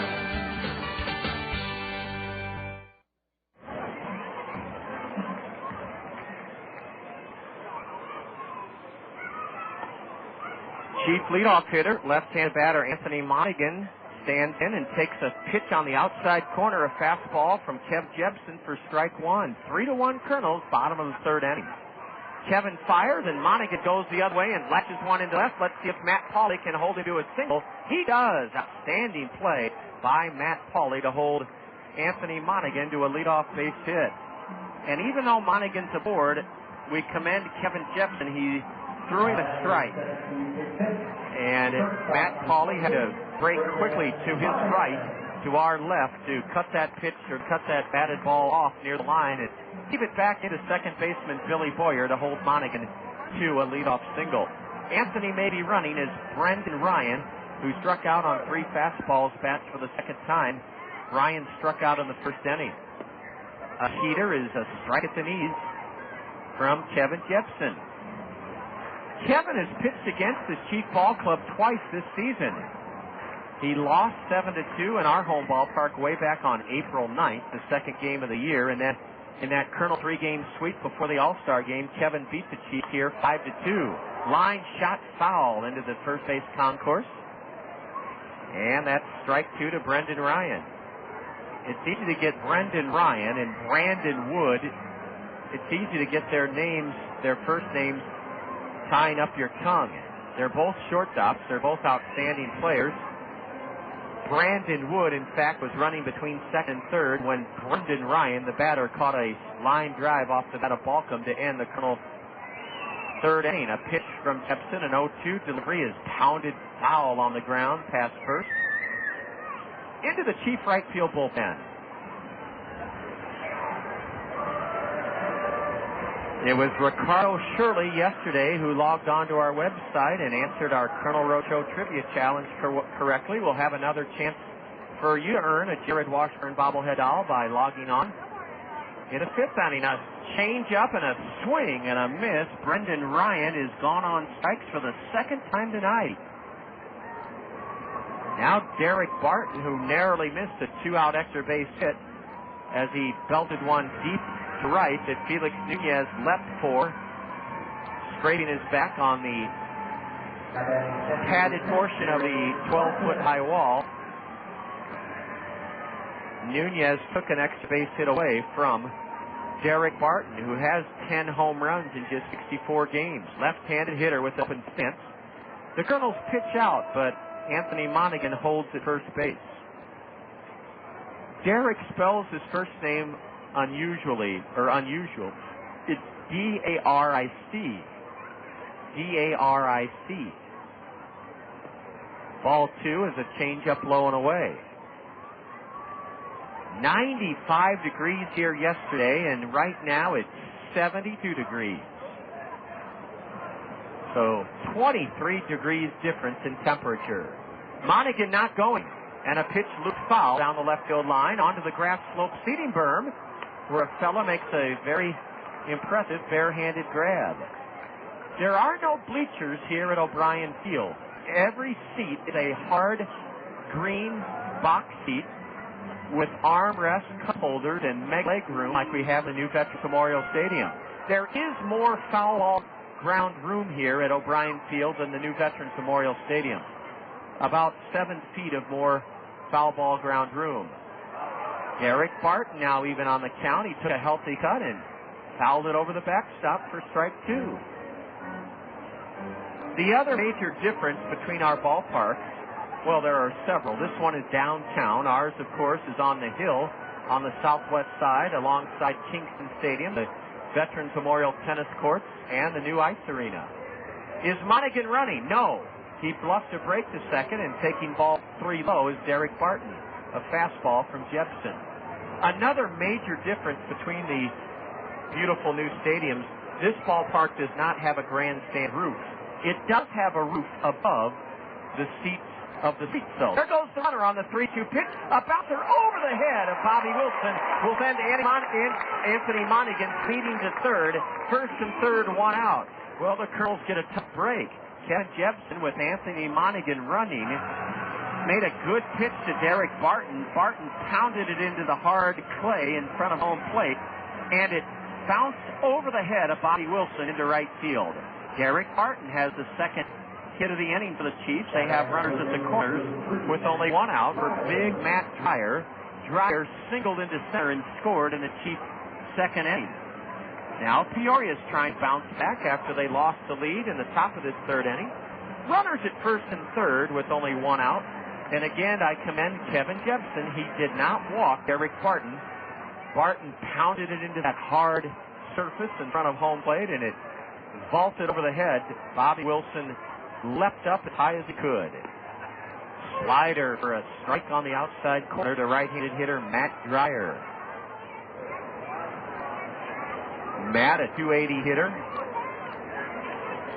5 homers, 23 driven in 44 games as a Chief. A breaking pitch has him spinning out of the way for ball one. Dreyer's a big guy, 6'4", 230. Signed by the Cardinals out of the Atlantic League. He was with the Somerset team in New Jersey last year. Curve and a strike at the knees. Kevin Jepsen has had very good command of his breaking pitch so far here tonight. He would love his third strikeout of the game or a double play or pop-up to get out of this first to third one-out jam. Dreyer wears a pair of black batting gloves and uses a black lacquer bat. Jepsen stepped off the runner and looked each runner back to their respective corners. Anthony Monaghan at third, Daric Barton at first.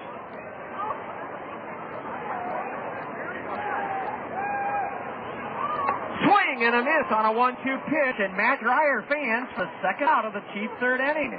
That was another good slider from Kevin Jepsen. Kevin Jepsen now pitching with runners at the corners and 2 out. Joe Mather walked on, I believe, he walked on 4 pitches in the second inning. Mather, a right-handed hitter, in his 4th year with the Cardinals, with the Cardinal organization, that is. A fastball is just inside the Cardinal third-round pick from 2001. 22-year-old right-handed hitter Joe Mather, M-A-T-H-E-R. The Colonel record in the second half is 20-18. And the Colonels are 6 games behind King County. A fastball rides right in on the hands of Mather, and he fights it off and fouls it into the net for strike one. Have you noticed it's getting darker a little bit earlier now? In fact, twilight is fast turning into dusk here in Peoria. A pitch high, and Tom Duenas knocked it down with his catcher's mitt to prevent a wild pitch. Kevin Jepsen following behind Joe Mather. 2-1. The only red in the Chief uniforms, red numbers on the back of their white home jerseys, red lettering on the front that says Chiefs, and red shoes. Everything else is blue or white. A ground ball foul, pulled foul into the Colonel's left field bullpen, and Joe Mather broke his bet.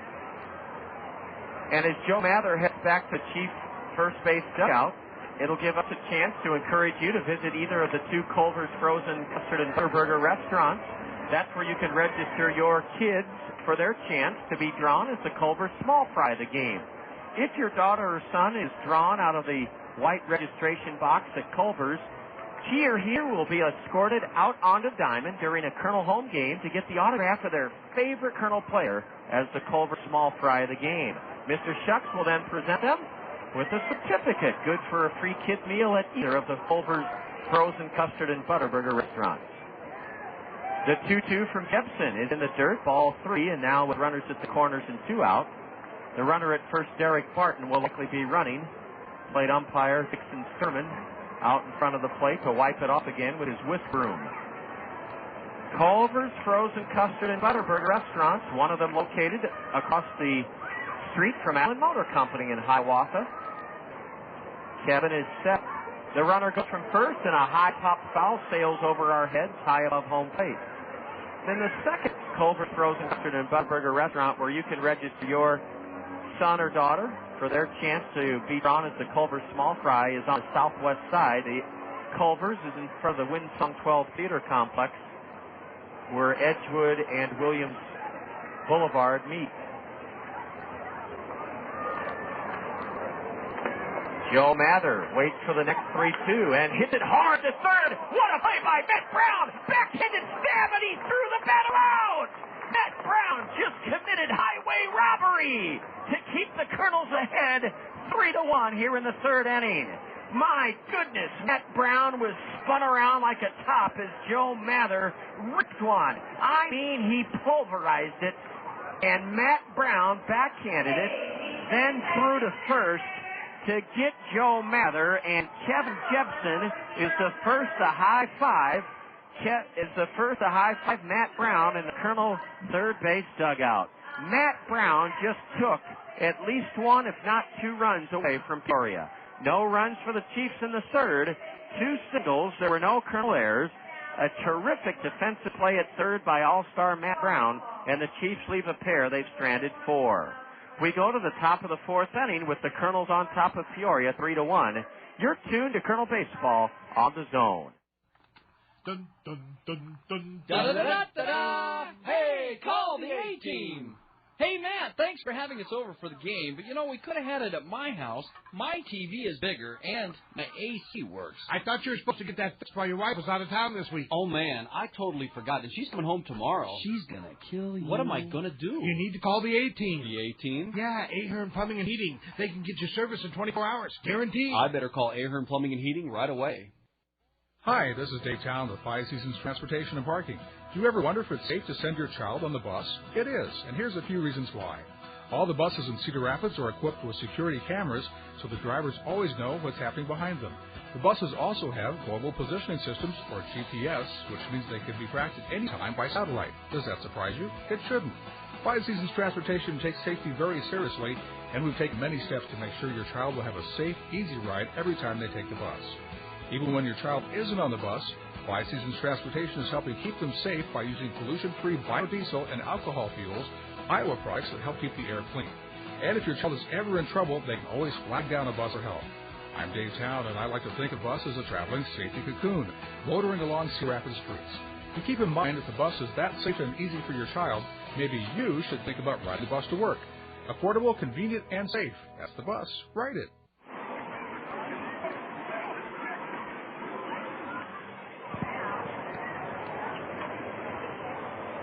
The man who made the play of the game, Matt Brown, taking at least one, if not two runs away from Peoria with a amazing, sensational backhanded stab on a hard hit ball by Joe Mather with 2 out and runners at the corners for the Chiefs.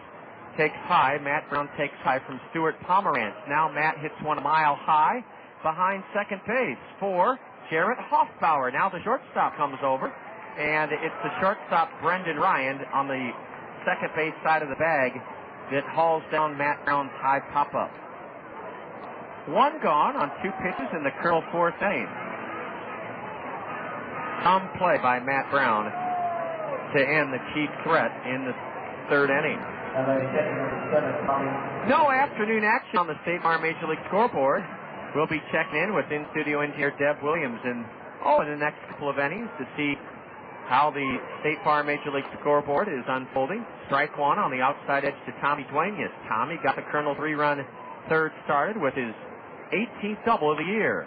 A high drive into right. Coming in and over to his right is Terry Evans to glove it. Tommy Duenas flies to right. 2 gone quickly here in the Kernel fourth inning.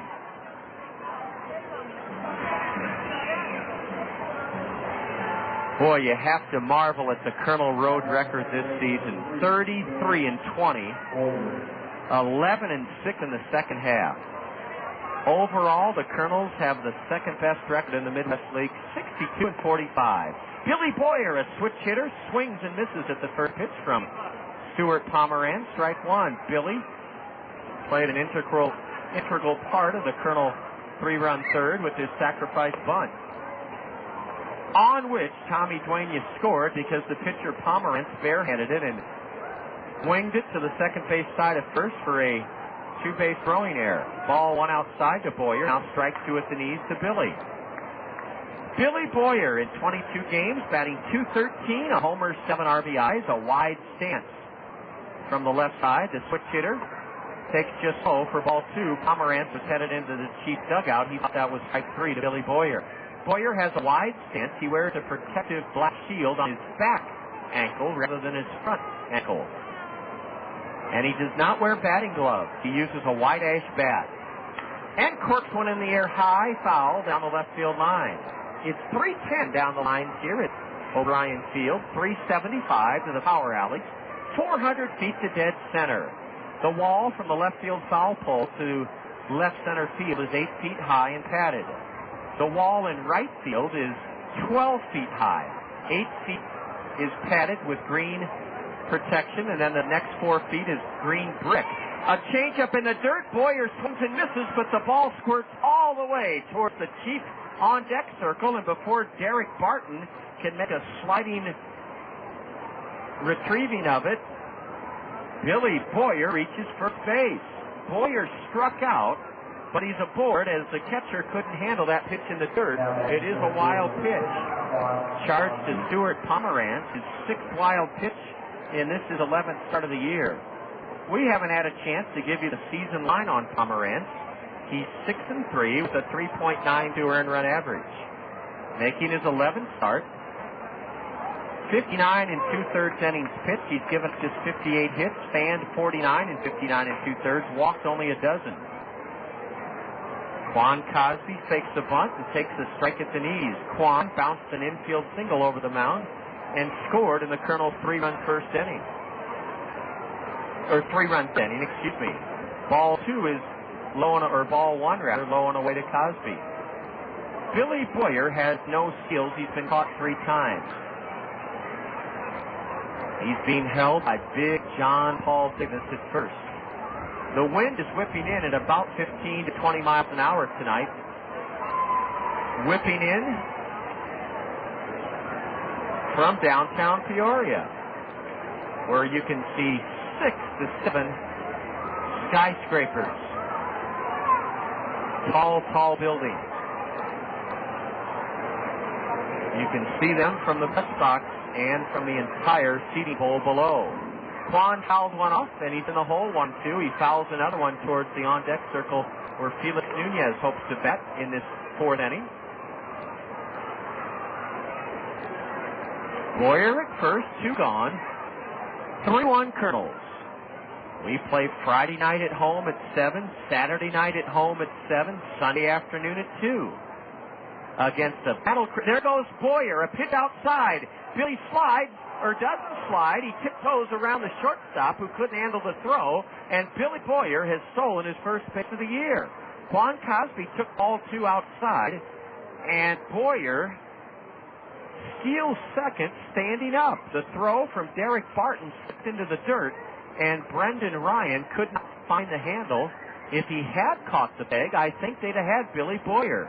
Now Billy's in scoring position, and the count 2-2 on Quan Cosby. The Chiefs' 6'7" 19-year-old right-hander delivers.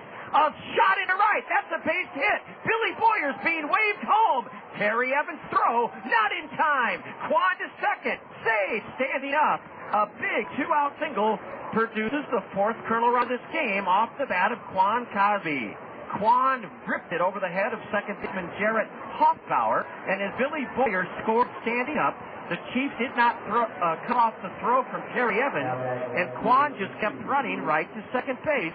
He's in scoring position for the leadoff batter, Felix Nunez. How's that for great production? The Kernels are capitalizing on every possible mistake that the Chiefs have made tonight. Billy Boyer struck out on what should have been the last out of this inning, but the wild pitch allowed Billy to reach. He then stole second, and Quan Cosby, batting left-handed, lashed a single, an RBI single into right. Quan is 2 for 2. Strike 1 to Nunez. Now a changeup in the dirt, and it's ball 1 to Felix. 4-1 Kernels. We're in the top of the 4th inning. And how big was that great play at third with runners at the corner and 2 out on a 3-2 pitch by Matt Brown? To me, that's the play in this game right now. It ended the Chiefs' 3rd inning. Ground ball hit sharply by Nunez, but the first baseman has it, waves off the pitcher, and Felix Nunez is 0 for 3 as he grounds out sharply first baseman John Paul Davis unassisted. A 2-out single by Quan Cosby brings home Billy Boyer. 1 run in the 4th for the Kernels on a hit. a wild pitch, a stolen base, no chief errors. The Kernels leave a runner and have stranded 3. After 3.5, it's 4-1 Kernels at O'Brien Field, and you're enjoying Kernel baseball on the Zone. The 13th annual Two Women's Best Barbecue Tournament is August 10th and 11th at Ellis Golf Course. This is a 2-day tournament with terrific barbecue that follows Wednesday's play. Your entry covers golf, barbecue, golf cart for 2 days, and flight prizes. You can pick your own foursome. Field is limited, so enter today or call Jones Golf Course at 286-5581. Your best value for golf in eastern Iowa is Cedar Rapids Golf, serving your needs to a T. At Zimmerman's, we believe that the voice of the customer speaks the loudest. Let's hear what our customers have to say. We chose Zimmerman because our family has been buying cars. I guess we're probably the third generation to buy cars here at Zimmerman. My family's bought 18 cars at Zimmerman's. 18. I ought to get a little bonus or something, wasn't it? We build our reputation on one satisfied customer at a time. On behalf of everyone at Zimmerman's, I want to thank you for your business. What is ESPN Radio? It's not that hard. You're a sports fan. This is the sports station. It's ESPN. That means sports. The games, the experts, the analysis, the scores, the highlights, the people who know their stuff. It's good conversation. It's ESPN. It's radio. You know, the box that all the sounds come out of. At your home, in your car, where you work, even in your computer. It's everywhere you go. It's radio. It's ESPN. It's ESPN Radio. That's all it is.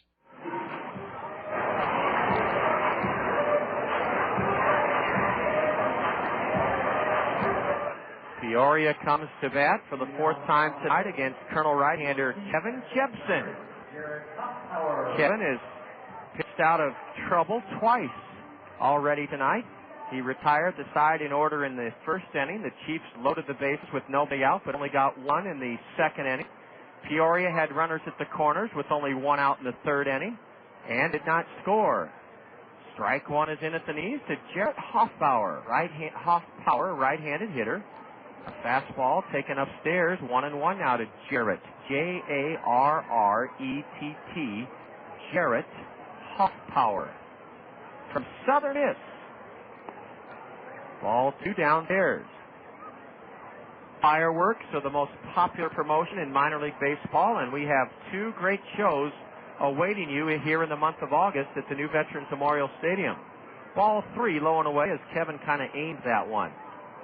The 2 fireworks shows are back-to-back. Friday, August 13th, Commercial Federal Bank Fireworks Night at the new Veterans Memorial Stadium. And then the next night, it's Cargill Special Olympics Fireworks. A comebacker underneath the glove of Kevin Jepsen for a base hit. Kevin wishes he could have stopped that one, but it was hit just too sharply right underneath his mitt for a leadoff single, and that's the 3rd inning in a row that the Chiefs have put their leadoff man aboard.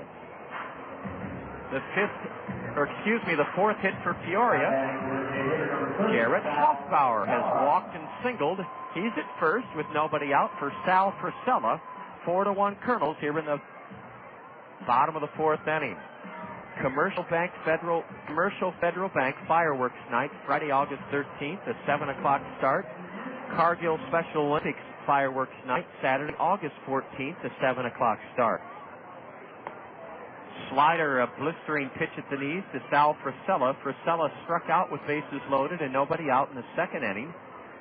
Sal, a right-handed batter with a slightly open stance. He wears his white home trousers just below his knees, exposing a lot of his navy blue socks. A curve, this one just misses low, and it's 1-1 to Sal Frisella. Frisella. Outfield plays him straight away. Jepsen is set just below the chin and misses high and away for ball 2. Friday, August 13th is not only Commercial Federal Bank Fireworks, but Center Stage invites you to participate in our first ever Halloween at the new Veterans Memorial Stadium. There's ball 3 low, and Kevin Jepsen is digging himself another hole here as he's fallen behind Frisella 3-1 after being ahead of him 0-1. We invite you, as Center Stage does, to dress up in your Halloween costumes on Friday, August 13th. Isn't that ironic? Friday the 13th. A base hit up the middle, and the Chiefs have runners at first and second with nobody out. Kevin Jepsen had to groove one to Sal Frisella. And again, we credit Kevin for not walking the batter, but he has now given up 5 hits in just 3+ innings. John Paul Davis will bat. Let's see if Colonel pitching coach Eric Bennett comes out to counsel his 19-year-old pupil, Kevin Jepsen. Benny is wearing an Anaheim Angel short sleeve windbreaker, and he is moving towards the steps of the Colonel third base dugout with a great amount of concern. John Paul Davis put the Chiefs ahead 1-0 his last time up with the bases loaded, 1-out sacrifice fly to center. Ball 1, a curve outside. And now Tommy Duenas out to the hill. Kevin has just been unable to get ahead of hitters most of the second half. And I don't know if it's a mechanical adjustment that he's in the process of learning. I don't know if it's something that can be corrected over time, or whether it's something that he'll have to work out between the years. One thing about Kevin Jepsen is he's very coachable. He'll listen to Eric Bennett, and whatever Eric suggests, Kevin will at least try. And if it works for him, he'll put it into his repertoire. A curve and a swing and a miss. And as a result of Kevin's high pitch count, the Kernels have to get somebody up in their bullpen already here in the bottom of the 4th inning. 4-1 Kernels, but the Chiefs have runners at first and second with nobody out.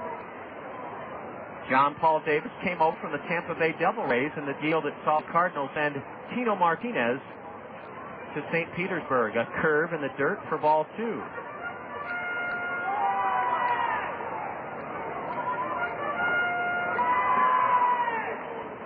Hoffpauir at second, Frisella at first. Fastball upstairs, ball 3. The right-hander up the Colonel bullpen is Jesse Smith. Jesse Smith forced to start throwing here in the bottom of the 4th inning due to another high pitch count from the Colonel right-hander. A double play ball, and it's up the middle for a base hit. The runner will score from second to make it 4-2. Billy Boyer behind second. I thought had a chance to start a double play, but the ball was hit too sharply. 3 hits in a row by the Chiefs, and they've cut the Colonel lead to 4-2. Jarrett Hoffpauir scored on a sharply hit grounder past the mound. Billy Boyer tried to backhand it near the bag and could not get a glove on it. Sal Frisella stopped at second. John Paul Davis has his second RBI this game. And Eric Bennett now is out to try to help Kevin Jepsen through this 4th inning. And that's really all we can hope for now is another 4-inning performance from the Colonel right-hander. He's just had to pile up too many pitches in the early going again here tonight. You hate to see Kevin struggling like this because he's such a good-hearted kid, and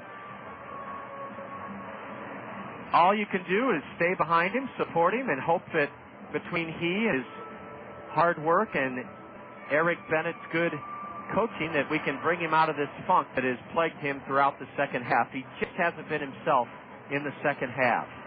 But to his credit, again, he has not walked the batter here in the 4th inning. There have been 3 hard-hit ground balls up the middle by the Chiefs. So salute them. Salute them for making adjustments their second time up against the Colonel right-hander. They've taken him right through the box 3 times in a row with sharply hit grounders. And believe me, John Paul Davis hit one hard enough that if Billy Boyer had been able to backhand it, it would have been a double play. Here's a strike on a bunt attempt by Terry Evans. He tipped it foul into the mid of Tommy Duenas. Strike 1. Terry Evans is trying to bunt the tying run into scoring position here in the bottom of the 4th inning. It had been a seesaw battle. 1-0 Chiefs. 3-1 Kernels. 4-1 Kernels. Now 4-2 Kernels. Evans is bunting, and he bunts high above the screen. Strike 2. Man, I'll tell you what. Something's got to be done. If you can't learn to bunt in the minor leagues, for goodness sake, and I'm not picking on Terry Evans or the Kernels because the Kernels have been a very poor bunting team this year, but man, oh man, where are the fundamentals? Uh-oh, no need for a bunt now. A pass ball charged to Tommy Duenas. Tommy Duenas is charged justifiably with a pass ball. A fastball that got by Tommy Duenas. No need for a bunt now. No need for a bunt. What a tough thing to have to swallow. A pass ball on an 0-2 pitch. On an 0-2 pitch, a pass ball. Tommy got a glove on it, but that was all. And now there is no need for a sacrifice bunt. Peoria has a great chance now to tie this game. Second and third, nobody out. I don't know if Tommy was crossed up or if he just missed the pitch. Now Terry Evans is in the hole 1 and 2. And he bounces one outside third to stay in the hole. Terry Evans, a .222 batter, 13 homers, 59 RBIs, flew out to right to end the Chiefs' second inning. Well, at least tonight we got Kevin Jepsen a lead. Whether he'll be able to hold on to it is yet to be determined, but at least we got him a lead. Swing and a miss, a change-up, and Kevin gets the all-important first out here in the fourth inning. Now he'll face Anthony Monaghan, who went the other way and drilled a single into left, leading off the third inning. Second and third, one out for Anthony Monaghan. Now that's for fielder number 3, Anthony Monaghan. Monaghan, a left-handed batter with a .282 average. And the Chiefs have a big advantage here. They have a left-handed batter with speed at the plate, so they should get at least one run if Monaghan is able to put this ball in play. Ball one is high to Anthony. The Kernel cornermen, Brown at third and Wilson at first, are playing in for the play at the plate. Up the middle, Wood and Boyer are playing back. A bouncer to the right side, a run, well, a throw home, runner safe, another man will score, nobody covered the plate, 2-run score, a runner is hurt, the first runner that scored is hurt, it's a 4-4 game, the Kernels fell asleep at the wheel, nobody covered home plate after a wild throw in the dirt by Bobby Wilson, an error on Bobby Wilson, we're tied at 4, Anthony Monaghan stays at first base. The first runner to cross the plate was Sal Frisella. He rammed his head into Tommy Duenas. Tommy could not handle the throw by Bobby Wilson, and we're tied at 4. And this crowd is absolutely quiet now. Everybody concerned about Sal Frisella. Even Colonel Trainer Brian Renker is on the move to try to help. I think Frisella is out cold. Yes. Now he's moving. He's not out cold. And pay no mind to the game score. It's 4-4. The Kernels unable to hold a 4-1 lead. All of our thoughts now are with well-being of Sal Frisella. He has moved, so he's not unconscious. Why Bobby Wilson decided to throw home? I think because he thought it was his only play. Here comes Brian Renker with the training equipment out of the Chief first base dugout. They may have to, well, let's see, they have one of those blow-up caps, and Sal Frisella will not continue in this game. He rammed in, used his head as a battering ram, and prevented Tommy Duenas from handling low throw in the dirt by Bobby Wilson. Frisella scored to make it 4-3. John Paul Davis scored to make it 4-4, and Anthony Monaghan has been rewarded with a fielder's choice RBI. He gets an RBI. A second man scores on the throwing error by Bobby Wilson, the first baseman. And we're all tied at 4. Now everybody's thoughts and hopes are with Sal Frisella. Sal is hurt. He's being immobilized at home plate. His hands, he's flat on his back. I'm not even sure how John Paul Davis scored. He had to step on the plate, then hurdle over the injured Chief, Sal Frisella. And again, the score, we could be winning 10-0, losing 10-0. We happen to be tied 4-4. The score doesn't matter a lick right now.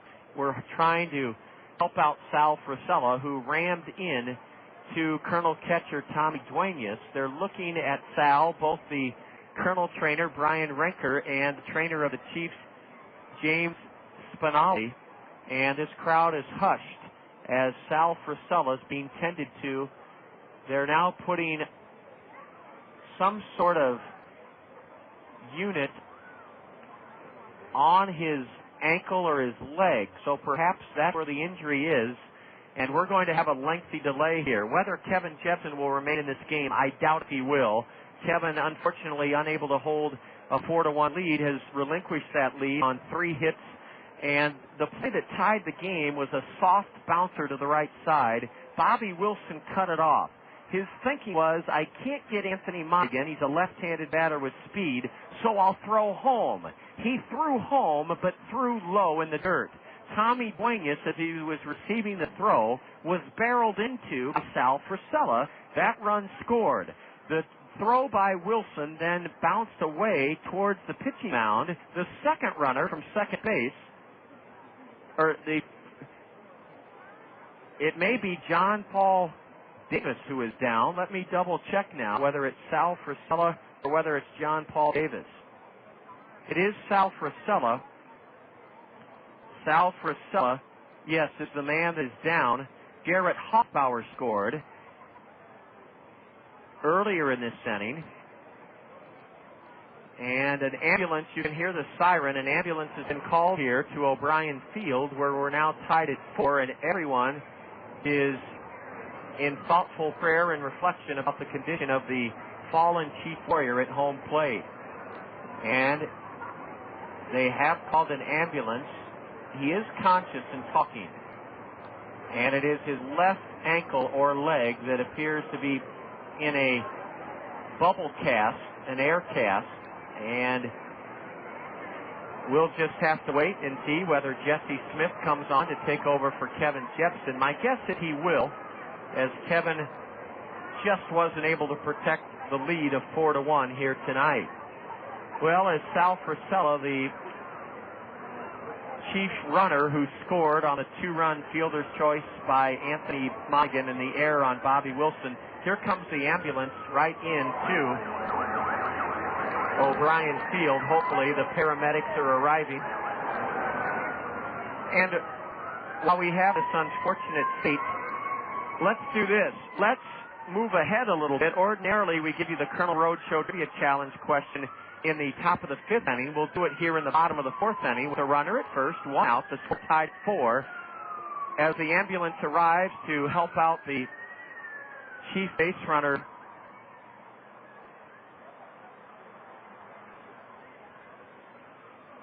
I believe it's Sal Frisella, but we're just going to have to wait and see. The reason I'm not sure is that, let me replay this inning. Hoffpauir singled, Frisella singled, and then a base hit by Davis scored Hoffpauir, put Frisella at second. I'm just not sure if it's Frisella or John Paul Davis down at home plate. I'm just not sure, so we'll wait and find out. Right now, though, with this delay to make sure that the chief base runner is taken to the hospital to have that left ankle or left leg looked at, let's have you log on to our website, www.kernels, Kernels.com, www.kernels.com. The Kernels are now leaving the field, as this delay will be at least another 10 minutes or so for the injured chief at home plate. When you log on to our website to answer our Colonel Roadshow Trivia Challenge question, click on the link on the right side of the home page. There's a link that says Colonel Roadshow Trivia Challenge. And when you click on that link, email us your name, your address, your phone number.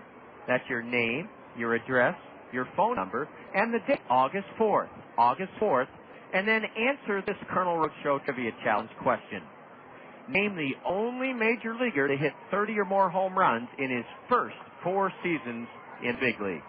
Name the only major league player to hit 30 or more home runs in his first 4 seasons in the big leagues.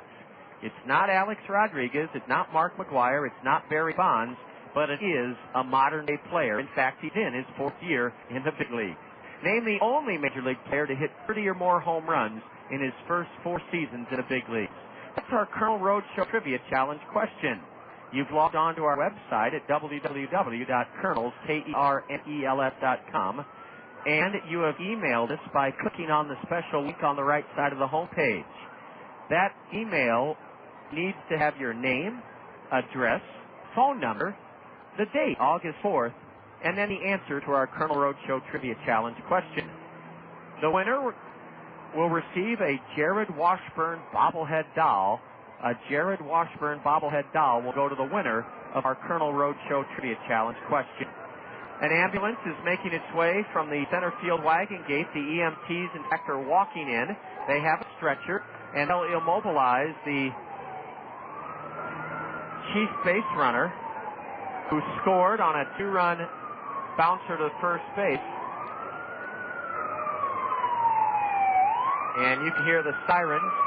The EMT guys, why they're not running, I can't tell you. Perhaps they can't run because you don't want them to have a heart attack, but ordinarily you'd think that 2 guys off an ambulance would run, but perhaps they know the condition of the victim is not grave enough for them to run towards home plate. And again, our Colonel Roadshow Trivia Challenge question. Name the only Major League player to hit 30 or more home runs in his first 4 seasons in the big leagues. Email us now after you've logged on to our website and clicked on the special link to answer our Colonel Roadshow Trivia Challenge question. And while the paramedics attend to the injured chief, we want to remind you that action has been halted. We've been halted about 15 minutes now, and thank goodness every precaution is being taken so that this injured chief base runner, the Peoria player, will get the top-notch chance to keep this injury from being any more serious. My best guess would be either a broken leg or a broken ankle. Thank goodness it's not a head injury. At first, I thought the base runner barreled his head down into Tommy Duenas. He did do that, but he must have wrenched his ankle or his knee or his leg when he crossed home plate.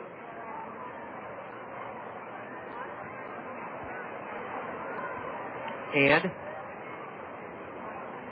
we are halted here in the bottom of the 4th inning.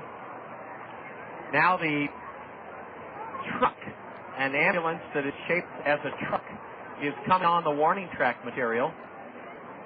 And they'll have a chance to.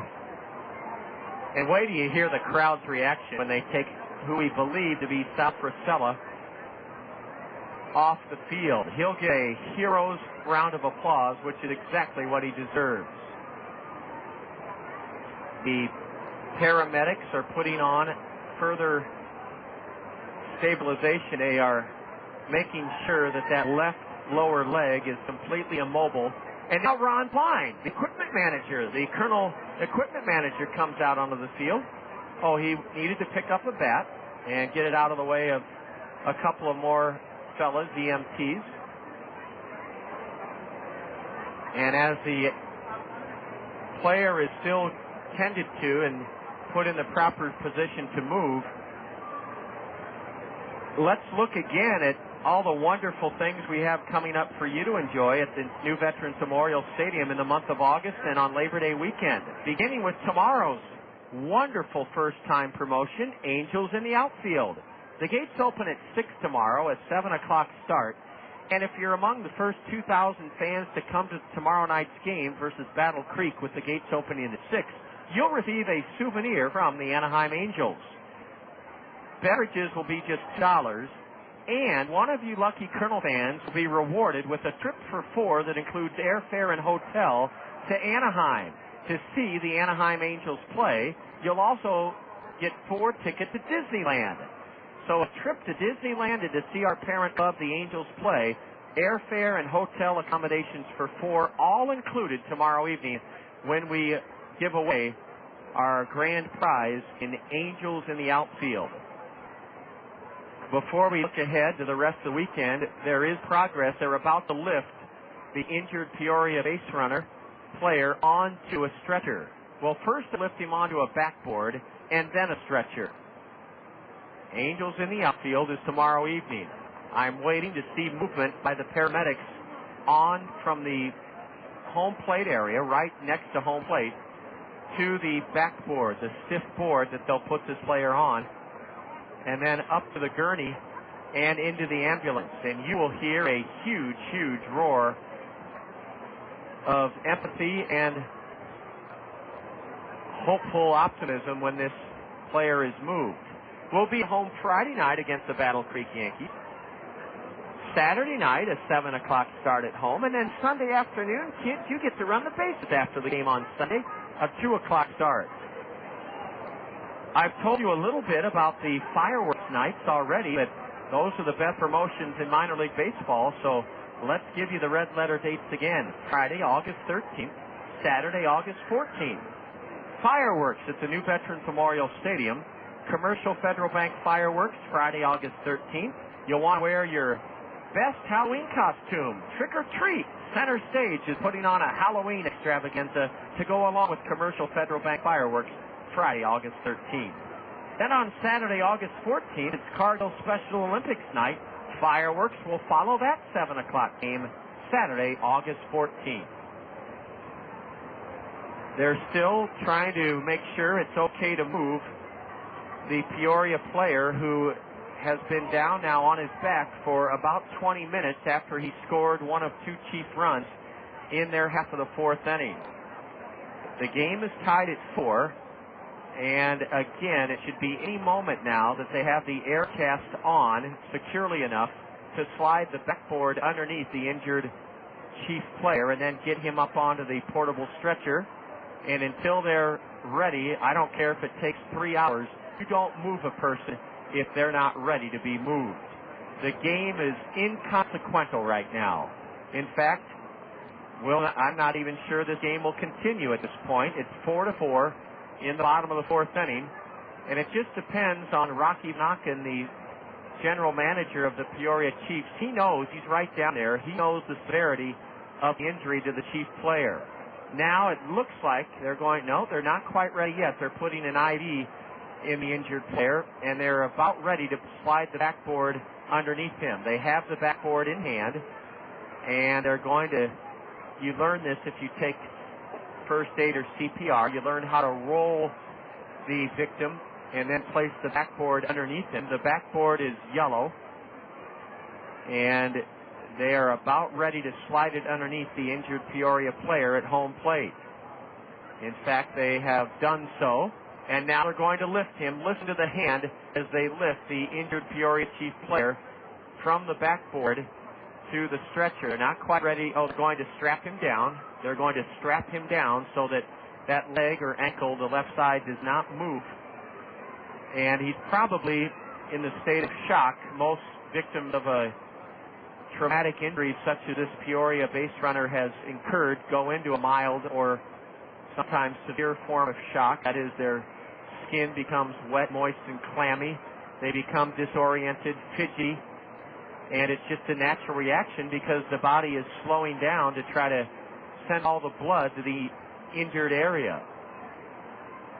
Rocky Van Aken is pointing to the path he wants the ambulance to take as it leaves the field. Again, our delay has reached over 20 minutes now since 2 Peoria runners have scored in their 3-run 4th inning. They've tied the game, but the game itself now has to take a backseat to the condition of the Peoria player. The entire Chief dugout is standing. They have been rightly so asked to stay at the top of their dugout. Most of the Kernel players are standing on the steps of the third base dugout. And it looks now that they have the injured Chief player strapped onto the backboard. They're about to lift him onto a spring-loaded stretcher that will take him, now they lower the stretcher, to the ambulance. Well, let's look ahead to Wednesday, August 18th, a 7 o'clock start. Reggie will be entertaining at the New Veterans Memorial Stadium. Here's the hand for the injured Chief player.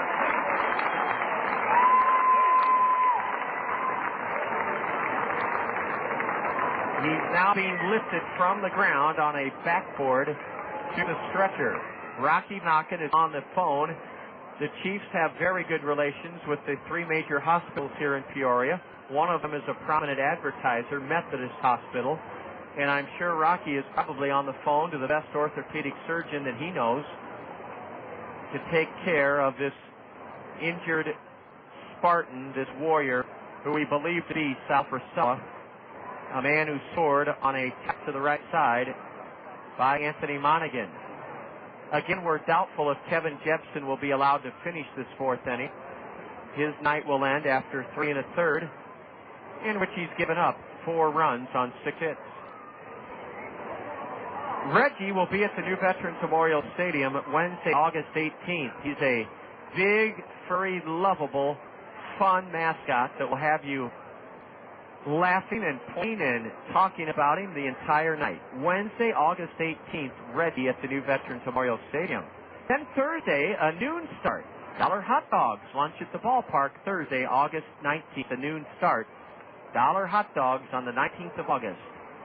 Friday the 20th is Pat McGrath used car giveaway night. Friday, August 20th, 5 of you lucky Colonel fans will drive away in a Pat McGrath Chevyland pre-owned vehicle. That's Friday, August 20th. And then Labor Day weekend, Sunday, September 5th, Myron Noodleman will be at the New Veterans Memorial Stadium. Myron is a takeoff of Jerry Lewis. He wears high-water pants, white socks, a funny-looking suit. He has buck teeth, and he has his hair slicked back. Myron Noodleman will have you rolling in the aisles with laughter on Sunday, September 5th. A 2 o'clock start. That's also Toyota Financial Services Summer Reader Recognition Day. We'll have hundreds of kids that have read 1,000 minutes in the 6th Annual Toyota Financial Services Summer Reading Program. They will be there on Sunday, September 5th. So will Myron Noodleman. And then Monday the 6th, the regular season ends. Fan Appreciation Day, Monday, September 6th, Labor Day, a 2 o'clock start. The Kernels will play the second game of the Midwest League playoffs on Thursday, September 9th. And we'll be telling you much more about that a little bit later. Right now, though, it looks as though they're about ready to pull the ambulance towards home plate.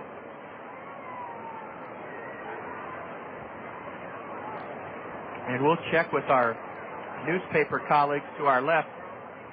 Fellas, I didn't have it to note, but I'm guessing it was around 8:26, 8:27 when this game was halted. Yes, we're going to guess about 8:25, so it's been a 26-minute delay so far. And again, we don't care if this game is suspended or postponed. The condition of the chief, I wouldn't be surprised that Joe Cunningham himself goes to the hospital. I would guess the chief manager may have listened to hand as they get the injured chief player, and even the umpires are clapping.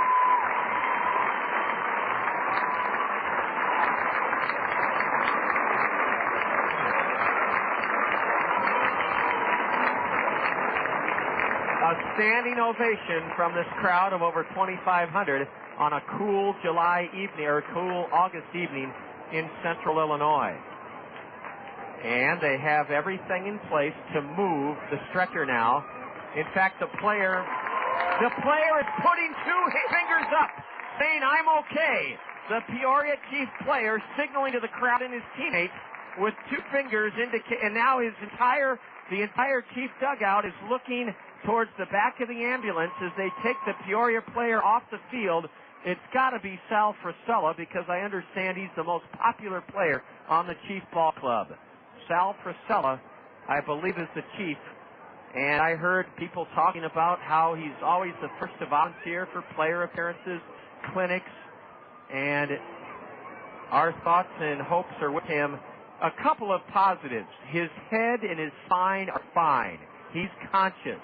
I believe he sustained a fairly serious injury to his ankle or his leg, but those can be overcome. And we'll have a longer delay now as they have to make sure he's secure in the ambulance itself, and the Kernels will likely bring in Jesse Smith. He'll be allowed as much time as he needs to warm up after this long delay, and we thank God that Sal Frisella is in great hands. His teammates are still reaching into the ambulance to give him a thumbs up and wish him well.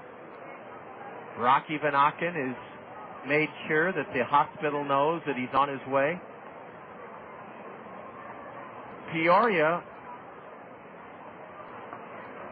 has warming up in their bullpen Stu Pomeranz, the starter. Now that surprises me with his 19-year-old multi-million-dollar, well, not multi-million-dollar, but his big signing bonus. I would think by now that he would stiffen up, but the Chiefs are short-handed as the Kernels are in the bullpen, so they may not have any other choice but to send Pomeranz back out there, even though he's got to be very, very stiff from this long delay. He's playing a soft toss catch down the right field line. Listen to the hand as the ambulance is making its way around the field.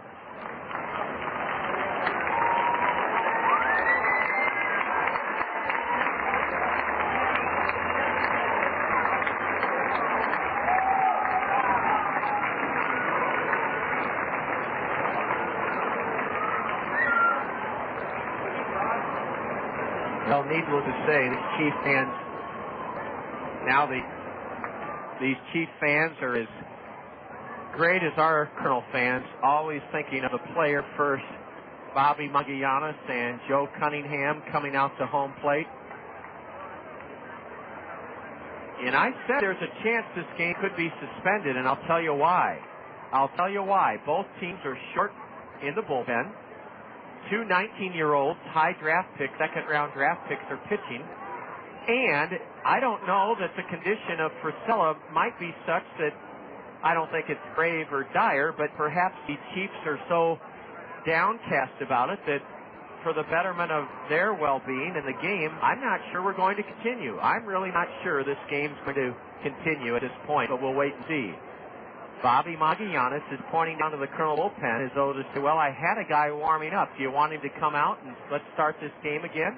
The plate umpire takes out his lineup card, perhaps penciling in a new DH for the injured Sal Frisella, or perhaps noting the lineup, knowing that when the Chiefs come to our ballpark, well, now some agreement has been reached. I'm not sure what it is.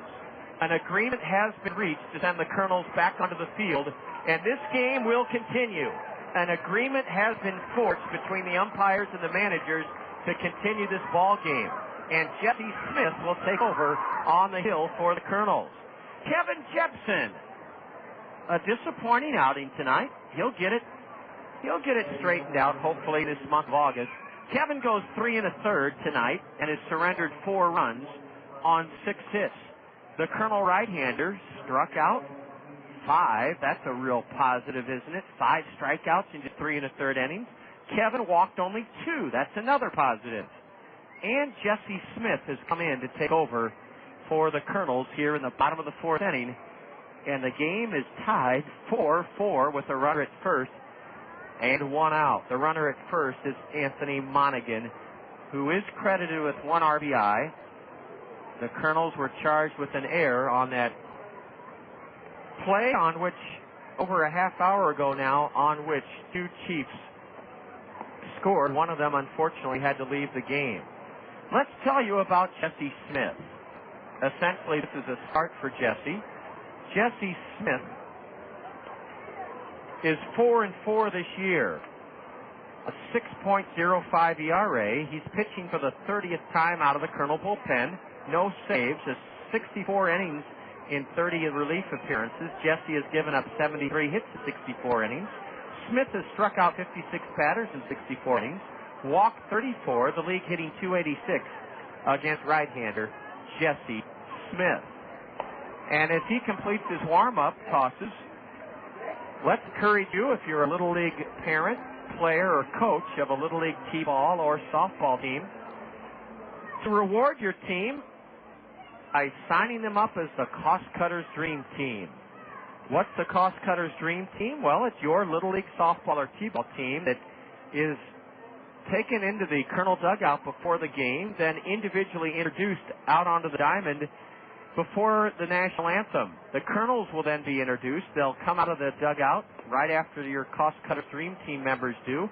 The Kernels will stand next to the Cost Cutters Dream Team players at each position on the field and then give them their autograph right on the diamond on a Cost Cutters Colonel logo baseball, a soft toss ball. Then you stay for the game. Your team can be the Cost Cutters Dream Team by calling Jessica Ferguson of the Kernels at 896-7615. No, 896-7612. 896-7612 is Jessica Ferguson's phone number. That's 896-7612. Jessica Ferguson. Call her to sign your team up as the Cost Cutters Dream Team. Let's see if Anthony Monaghan will try to steal second here in the fourth inning with the game tied at 4. Jesse Smith last worked Sunday in Kane County. He pitched 3 innings and gave up 3 runs on 5 hits in 3 innings. Struck out 2, walked 1. Jesse pitched in a Kernel 16-12 win. A throw to first, and Monaghan is back standing up. Line shot into right field. Extra bases. Monaghan may score. Nunez cuts it off to prevent Anthony from scoring. Strong throw to second. Not in time. A double for Brendan Ryan. Brendan Ryan, a .330 hitter, has his first hit of this game, drilling his 15th double this season on Jesse Smith's first pitch. And Anthony Monaghan went to third. Second and third.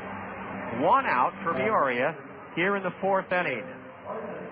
How's that for instant results?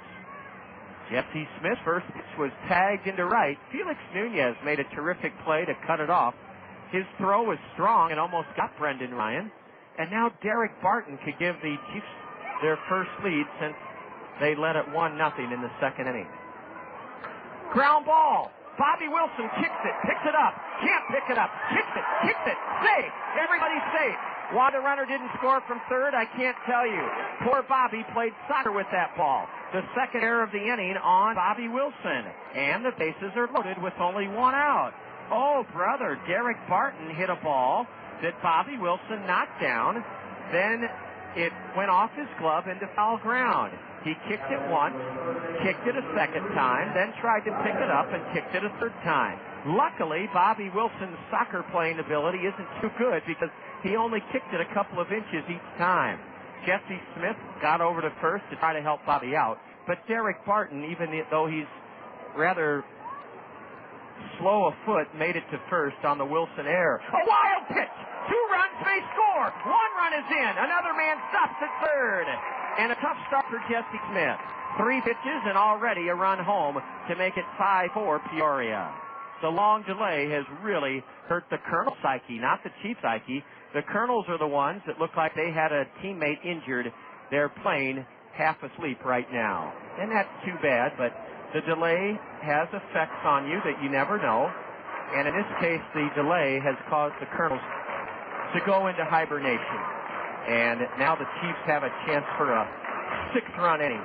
They've scored 4 already. They have runners at second and third with 1 out. Ball 2 is high. Let's see if we can get Jesse Smith straightened out and try to get at least the second out of this inning. His wild pitch not only produced a run, but also had runners move to second and third. Strike 1 called. Jesse gets Matt Dreyer for strike 1.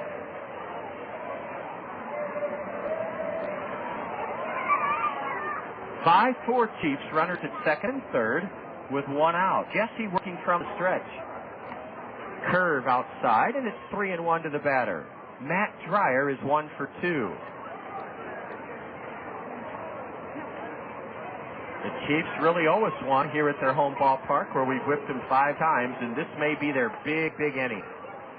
It sure looks that way. So far, they've scored 4, and they have runners at second and third with only 1 out.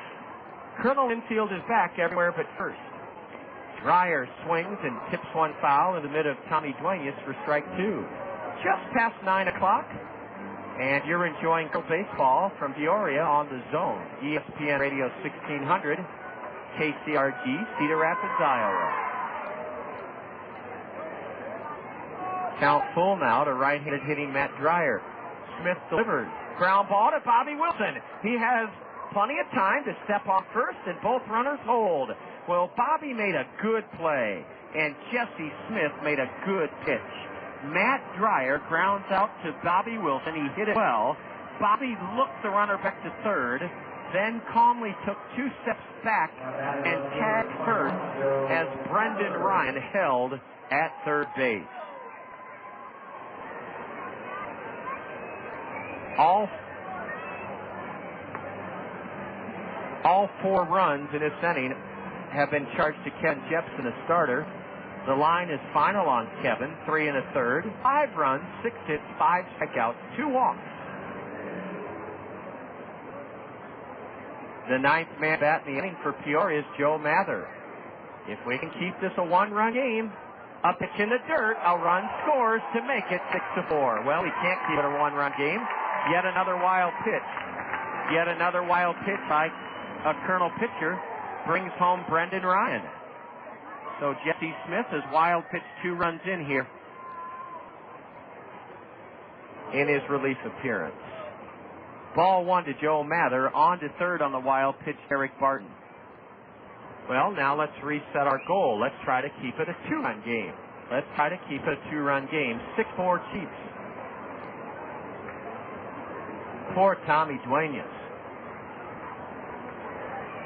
A wild pitch, 1 by Kevin Jepsen, 2 by Jesse Smith, plus Tommy's been charged with a fastball. Bottom of the 4th inning, 4 Chiefs. They've scored 5 runs so far. Ball 2 is down and away from the Kernel right-hander. Let's see, for Peoria in its inning, 5 runs on 4 hits, 2 Kernel errors. It's been a very, very ugly inning. Ball 3 to the batter, down and away. 24-year-old Kernel right-hander Jesse Smith, along with his bullpen teammates, have done such a great job this year, especially in how much they've improved since April and May. A 4-pitch walk. The man that started this inning, Jarrett Hoffpauir, will bat for the 2nd time. It was about an hour ago that Jarrett Hoffpauir singled into center field off Kernel starter Kevin Jepsen. The calming influence of Eric Bennett is now on the hill to help out the beleaguered Kernel right-hander Jesse Smith. Hoffpauir singled to center. Frisella singled to center.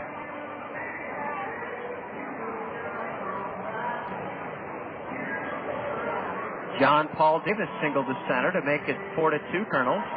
A pass ball, a strikeout, and then an Anthony Monaghan bouncer to Bobby Wilson, who threw home in the dirt.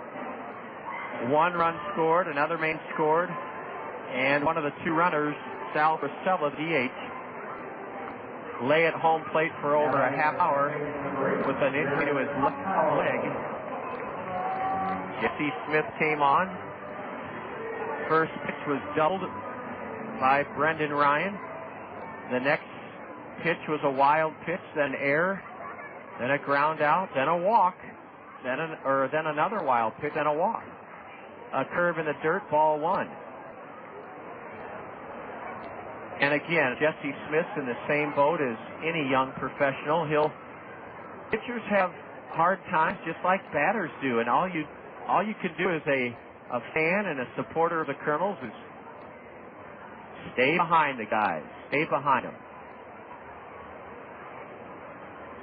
A late swing and a miss by Hoffpauir, strike 1.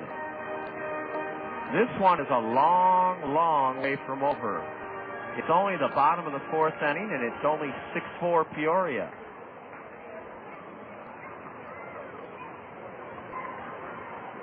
Jesse pitches and a shot into right center. Quan won't get it. It drops. Another run scores. The man from first tries for third. Quan's throw is past Matt Brown into the Kernel dugout. Another run scores. And another error. This one will be charged to Quan Cosby. And the long, long delay has caused the Kernels to come completely unglued. Jarrett Hoffpauir with his 2nd hit of the inning. Singles into center. Plating Daric Barton from third. That made the score 7-4.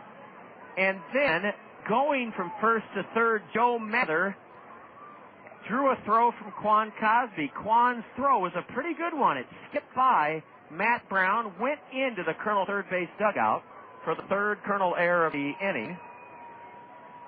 So 2 runs scored on the play. 2 runs scored on the play. The 11th man to bat in this Chief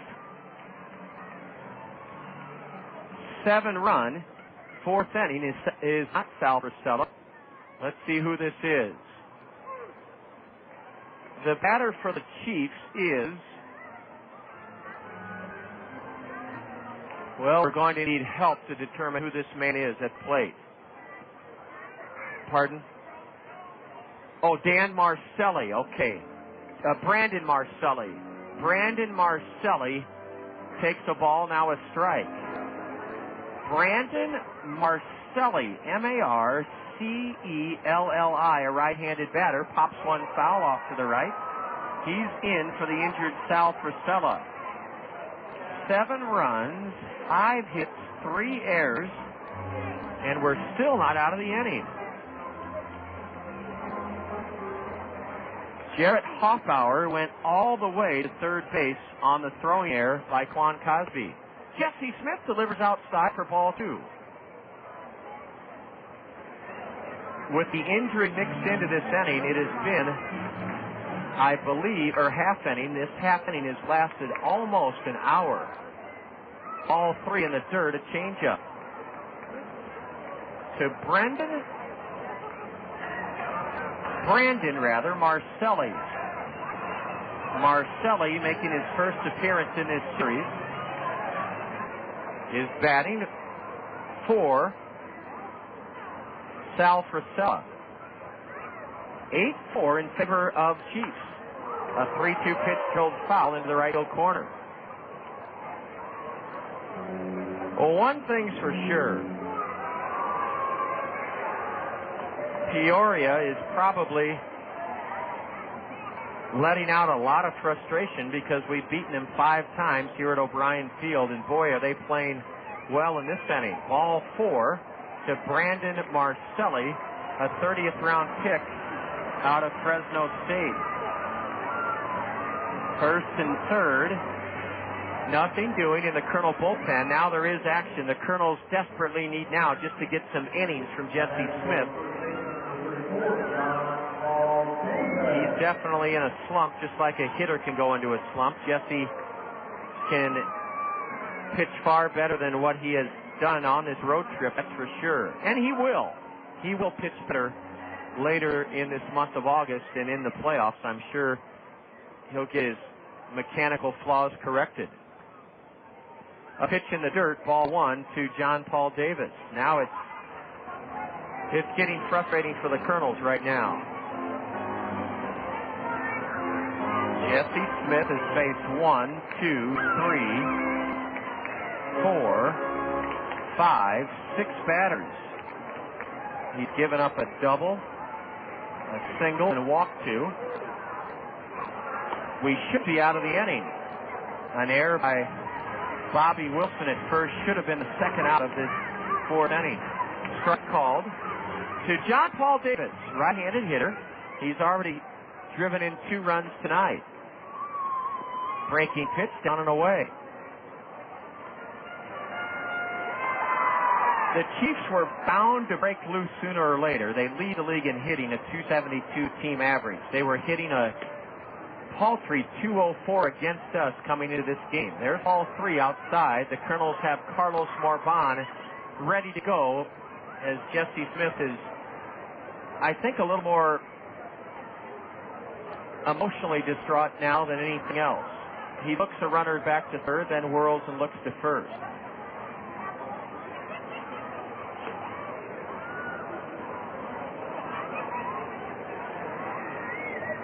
This is the 12th man to bat in the inning, and he pops one up into shallow center behind second.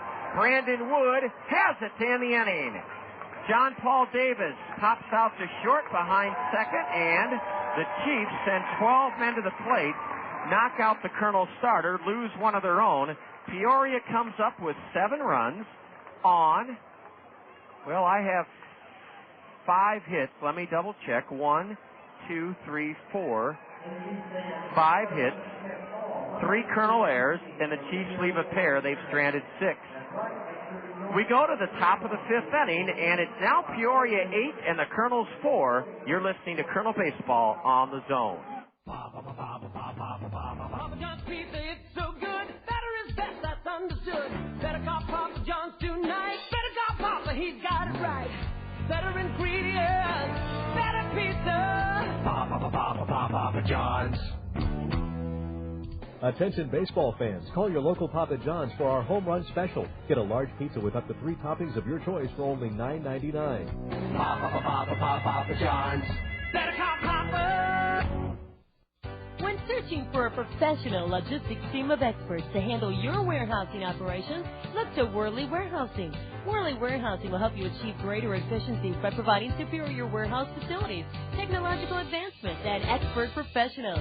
By focusing on technological innovations and keen foresight, Worley Warehousing has grown into one of our nation's leading warehousing operations. Worley Warehousing, your single source for all of your warehousing and distribution needs. Your home is a powerful asset. Managed wisely, it can help you with home improvements, tuition, and other expenses. Wells Fargo Home Equity Financing is the key. With flexible terms, competitive rates, and affordable payments, our bankers have the knowledge and resources to help you find the best financing for your needs. Talk with a Wells Fargo banker today and see how home equity financing can help you reach your next stage. Wells Fargo, the next stage, equal housing lender. Well, welcome back to O'Brien Field, where the game was delayed by over a half hour due to an injury to Sal Frisella, who scored in the Chiefs' 7-run fourth inning. Stu Pomeranz is back on the hill, the starter, after he hasn't been out there now for over an hour due to the long delay from the injury and the 12 men who batted in the Chiefs' 7-run fourth inning. Ball one is high and away to Matt Pauley. Top of the fifth inning. We've already given you our Colonel Roadshow Trivia Challenge question. We did it during the long delay due to the injury at home plate. A line drive into right is a base hit for Matt Pauley. Matt Pauley starts the Kernels off in great fashion in the fourth inning, singling into right field. That brings up Brandon Wood, our dugout interview guest. Brandon said he'd never been so nervous in his amateur young professional career as he was the night he won the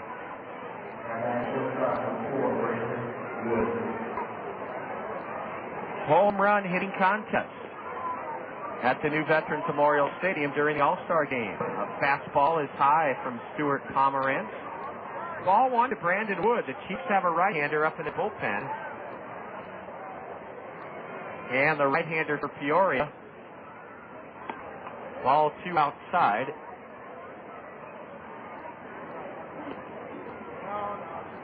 The right-hander for Peoria just came in today. We'll find out who that is, warming up for the Chiefs. Strike one called to Brandon Wood. We'll check it out later on.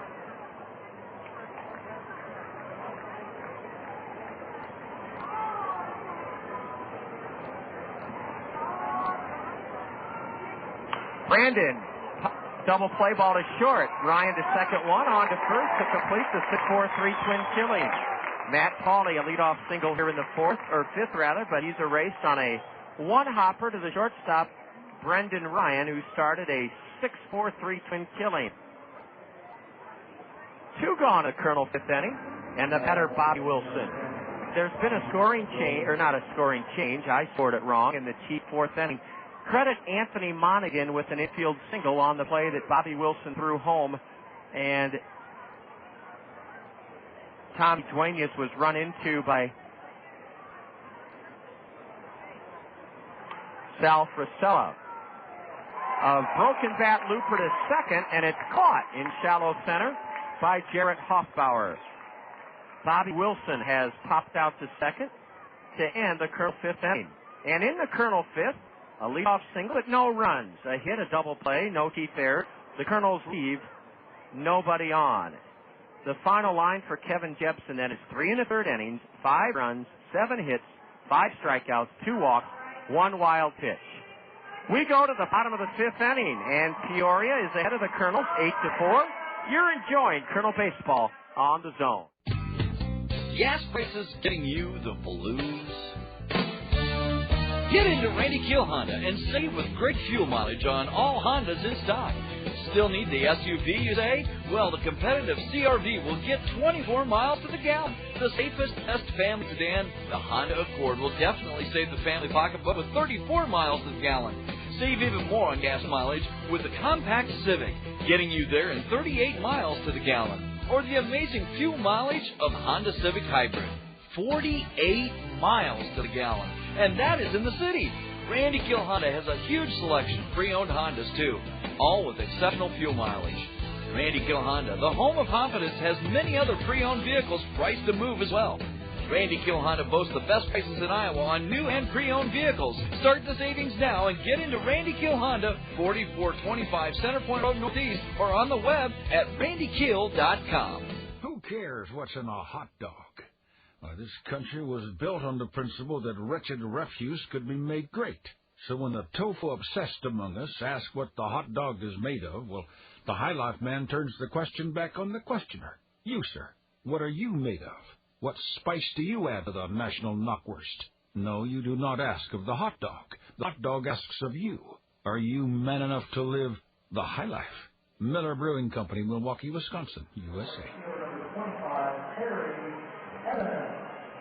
Chiefs lead it by 4 as they bat in the bottom of the 5th inning. Terry Evans struck out in the 7-run Chief 4th inning. Jesse Smith can start anew. Nobody on, nobody out, and I think Jesse's going to hurl a good end here. He misses high with the fastball. We're going to be checking in with Deb Williams, our in-studio engineer, after the Chiefs bat here in their half of the 5th to bring you up to speed on all the scores in the big leagues. Terry Evans wallops one hard to right, and it drops in front of Felix Nunez for a base hit. Tailing think, well, wait a minute, Felix caught it. I thought the base umpire signaled safe, but Felix Nunez, with that ball tailing away from him, made a terrific running catch to his left to take a sure hit away from Terry Evans. Boy, that Felix Nunez is a very, very good outfielder.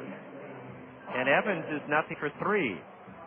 There is a Chief warming up in the bullpen, and we're going to find out who he might be. It was a number 9, and I'm not sure if he was added today. We're going to check. Oh, that's Jamie Torres? Thank you very much. Jamie Torres is warming up and will likely come into this game for Peoria. Ball 1 is low to Anthony Monaghan. Anthony has 2 of the Chief 9 hits.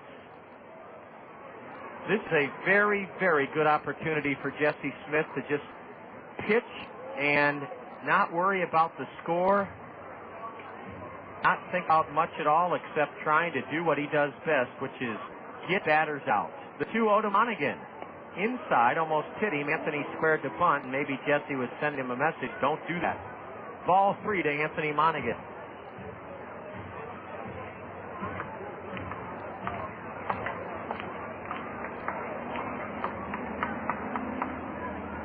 There's a strike from the Colonel right-hander.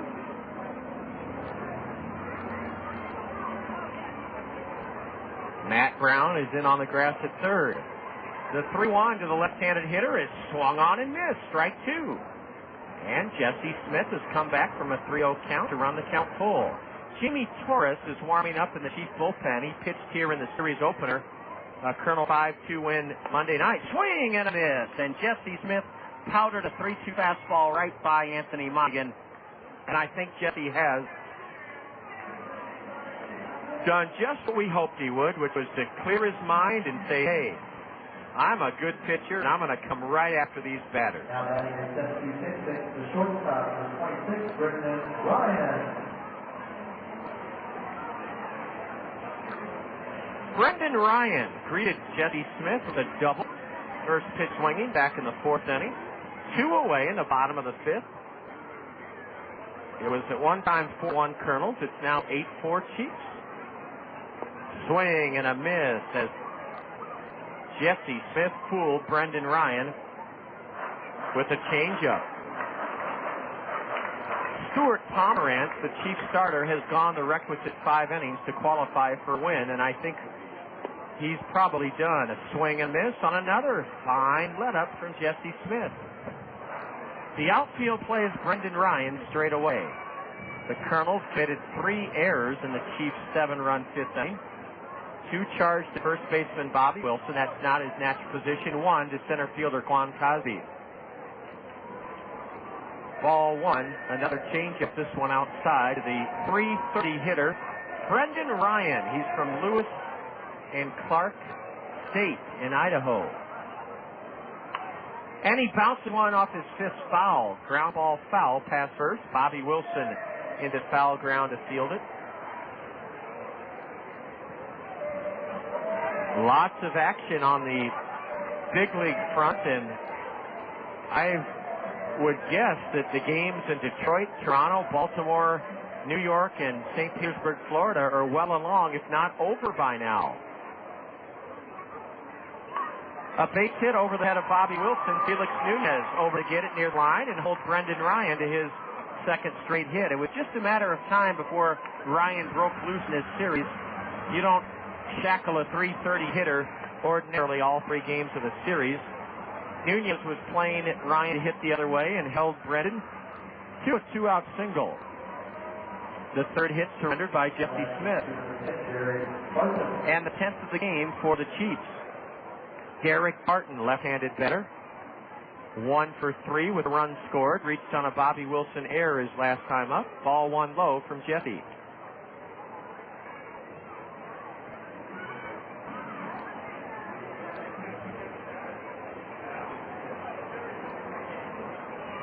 From the stretch, the runner goes. Smith pitches low for a ball. Tommy Duenas' throw is late. And a stolen base, the 21st of the season for the Peoria team lead, Brendan Ryan. Ryan stole it easily as Tommy had a low pitch and couldn't get it out of his glove. His throw was arriving at 2. Brandon Wood, the shortstop, with Ryan already popping up from his slide. Time is called now. It's 1-1 to Daric Barton, Cardinal 1st-round pick from last year. Open stance for this husky, bulky, left-handed hitting catcher, Daric Barton.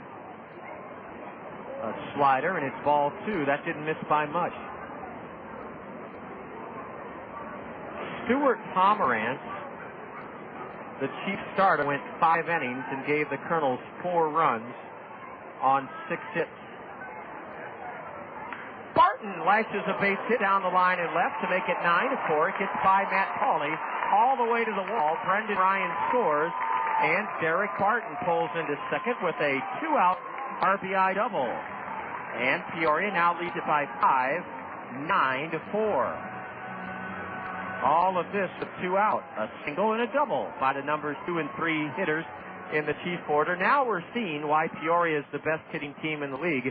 Boy, did we do a great job against them in the first 5 games of this series. In fact, this season the Kernels have outscored Peoria in 8 games, 34-21. In 8 games. So the Chiefs in 8 games averaging less than 3 runs against Kernel pitching. Tonight, though, they're breaking out of it. A dandy curveball from the Nebraskan right-hander from Lincoln. Jesse Smith is a strike to Matt Dreyer, the cleanup man.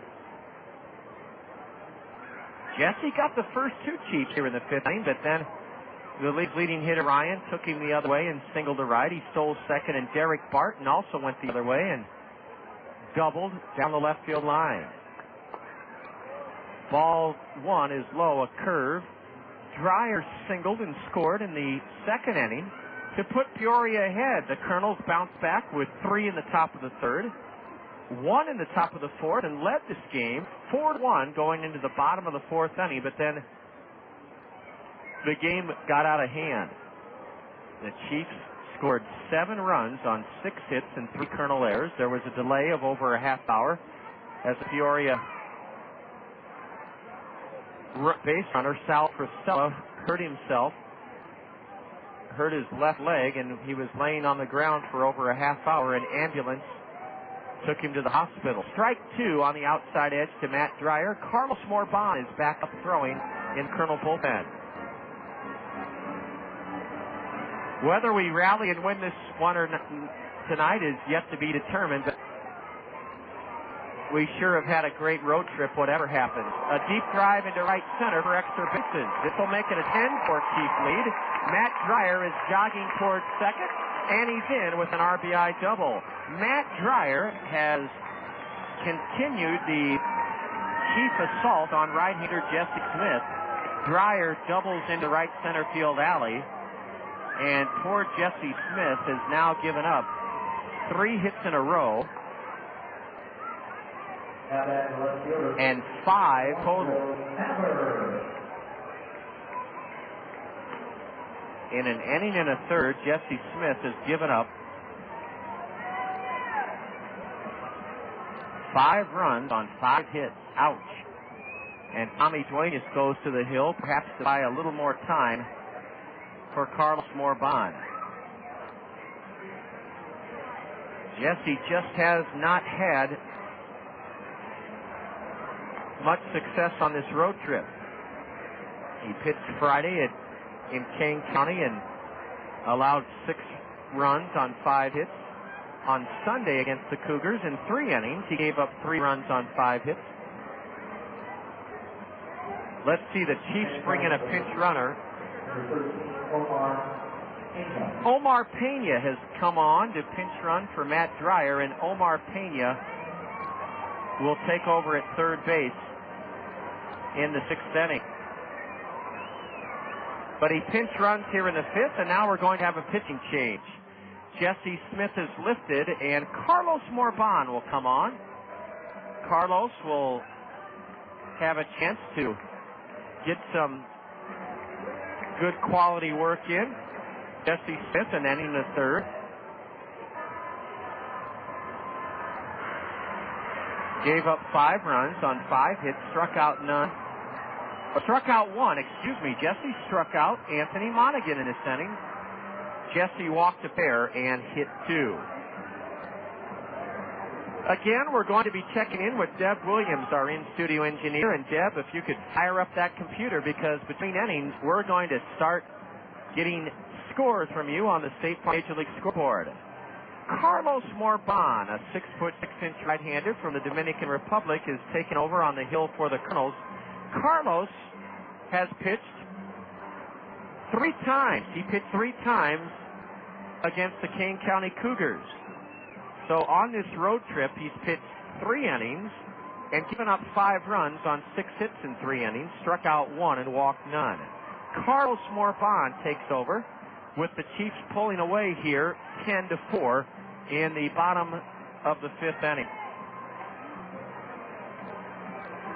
Well, I took advantage of our relative close proximity to my hometown of Alton, Illinois, and following yesterday's come-from-behind Kernel 4-2 win, I rented a car for $37 and drove 3 hours down I-55 and then I-55, got off at the Hamel, Illinois exit, and visited my hometown of Alton, Illinois. Spent last night welcoming my mom back from a vacation to Seattle in Alaska, where she said it still stays light till about 10:30 at night. And then it returned this morning, left around 11 o'clock, arrived at Peoria right around 2 o'clock. And I'll tell you, it's a real neat thing for these Chief fans to be so close to their parent club, the Cardinals. You can drive from here to St. Louis in 3 hours. And a big announcement was made at noon today in St. Louis as Carlos Morban delivers strike 1 called to Joe Mather. Naming rights were inked by the Cardinals for their new ballpark, which will open in 2006. Anheuser-Busch. They didn't want to see the name of that stadium slip away after decades. A high pop foul onto the roof that protects the suite level, and it's strike 2 to Joe Mather. So Anheuser-Busch continues their strong partnership with Cardinals in St. Louis. The new stadium's going to be just south of where the current Busch Stadium is. And home plate will be facing the arch and the St. Louis skyline. A pop-up behind home plate. Tommy Duenas trying to get back, does, but it's 3 rows up.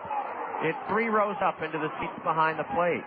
The count remains 0-2 to the batter, Joe Mather. 10-4. 10-4 Chiefs, bottom of the fifth inning. And I'll tell you, to see the wall-to-wall coverage the Cardinals get, and I know they have the best record in the big leagues, and it just reminds me every time I'm able to go home, it's very rare during the summer, what a blessing I had growing up in that area. You can't really explain it unless you grow up in the St. Louis area and maybe 2 hours around it, what Cardinal baseball means to that community. It means everything. Virtually anyone you stop on the street in St. Louis can tell you the batting order for the Cardinals, who they're playing that night, who got the winning hit, who threw the shutout. Oh, I'm not saying everyone, but I would say 8 out of 10 people you stop to tell you that. The 0-2 pitch. A high, deep drive into right. Felix Nunez is underneath it and has it to end the Chiefs' fifth inning. Carlos Morban comes on in relief, a fellow bullpen corps member Jesse Smith, and gets Joe Mather to pop to right. In the fifth inning, the Chiefs strike for 2 runs on 3 hits. There were no Kernel errors, and Peoria leaves a runner aboard, pinch runner Omar Pena, who will take over at third in the Kernels' 6th inning. We're going to check in right now with in-studio engineer Deb Williams to start getting scores to share with you on the State Farm Major League scoreboard. After 5 in Peoria, the Chiefs pounding the Kernels 10-4. This is Kernel Baseball on the Zone. Okay, so I'm dropping my daughter off at daycare, and as I'm walking out, I see myself in the double door. Uh-oh is right. My hair looks terrible. My ends are all scraggly, and my roots. Do you see my roots? I can't believe I've been walking around like this. Have you tried Costco? Oh, I'd love to get my hair done, but who has time? With work and the kids, I barely have time to find matching socks, let alone time for my hair. Besides, I need the work. Just go to Cost Cutters. They'll have you in and out looking great in no time. Yeah? Yeah. At Cost Cutters, the stylist will keep you looking great with a new cut, some color, even highlights. Check out mine. Oh, so Cost Cutters is your secret. Yep. I even get my favorite products there. You know, shampoo, conditioner. That's it. I'm going to Cost Cutters. Right now. My roots. Thank you. There are a dozen Cost Cutters here in our area, each offering a relaxed, convenient hair care experience with no appointments and no hassles. Cost Cutters makes things easy and affordable with professional stylists who care about you. Cost Cutters. Live your life. We always have time for your hair. Knowing who you are is important. At Kirkwood Community College, we know who we are. We are accessibility. We are quality. We are opportunity. We are community. Who are you? We can help you learn. Kirkwood.edu.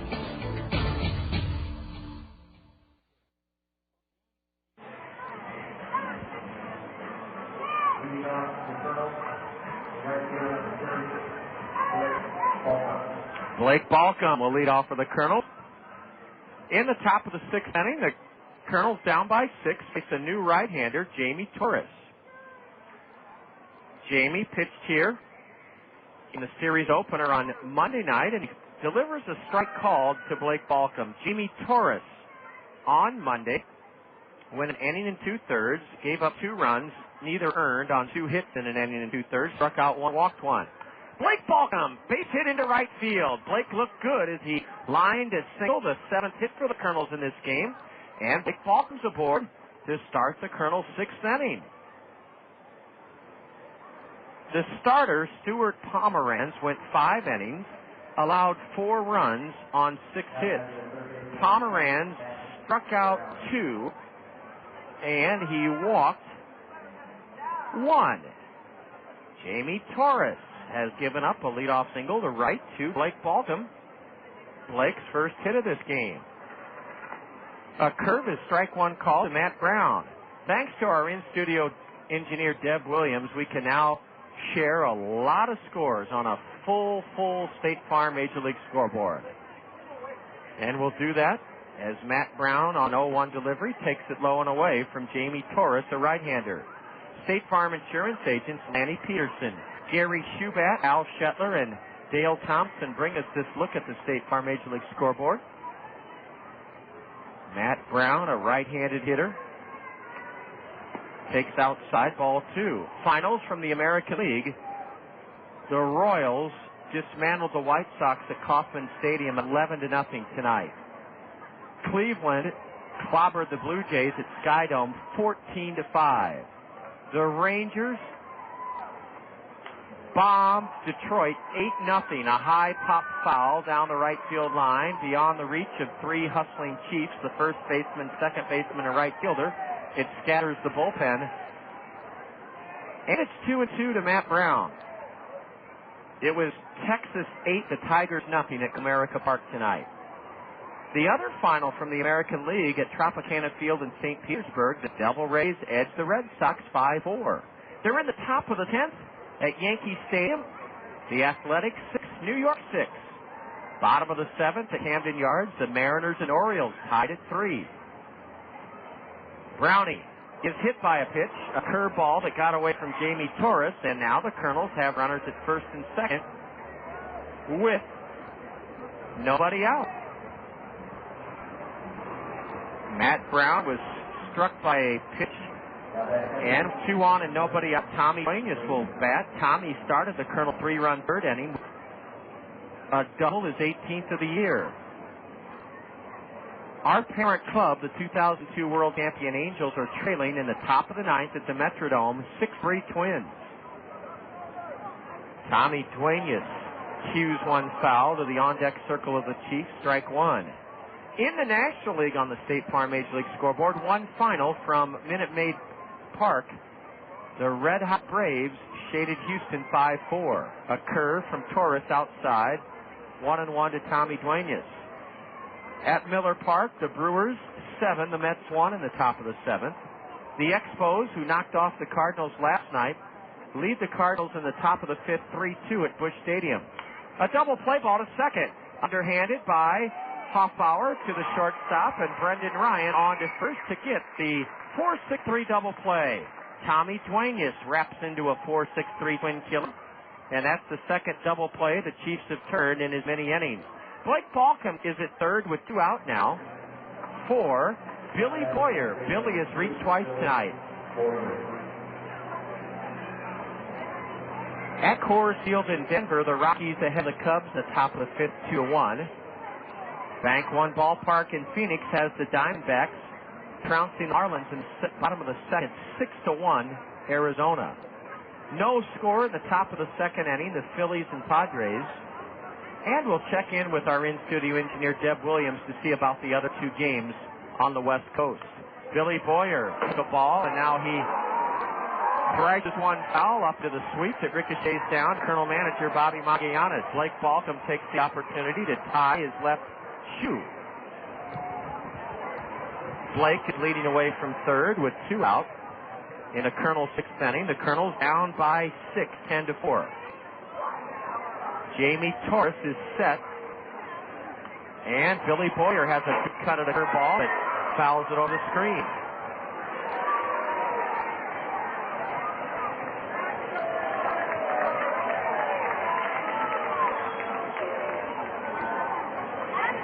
The outfield is playing Billy way around to hit the other way. The switch-hitting Kernel second baseman is batting left-handed. And he's down on strikes. A high fastball. Philly fans, and that does it for the Kernels. They had 2 on with nobody out, but a double play and strikeout prevent the Kernels from putting a dent into the Chief lead. No runs in the 6th for the Kernels. 1 hit. There were no deep airs. A double play, and the Kernels leave 1 and have left 4. We're going to check in with Deb Williams, our in-studio engineer, as we go to the bottom of the 6th inning at O'Brien Field. It's the Chiefs 10, the Kernels 4. This is Kernel Baseball on the Zone.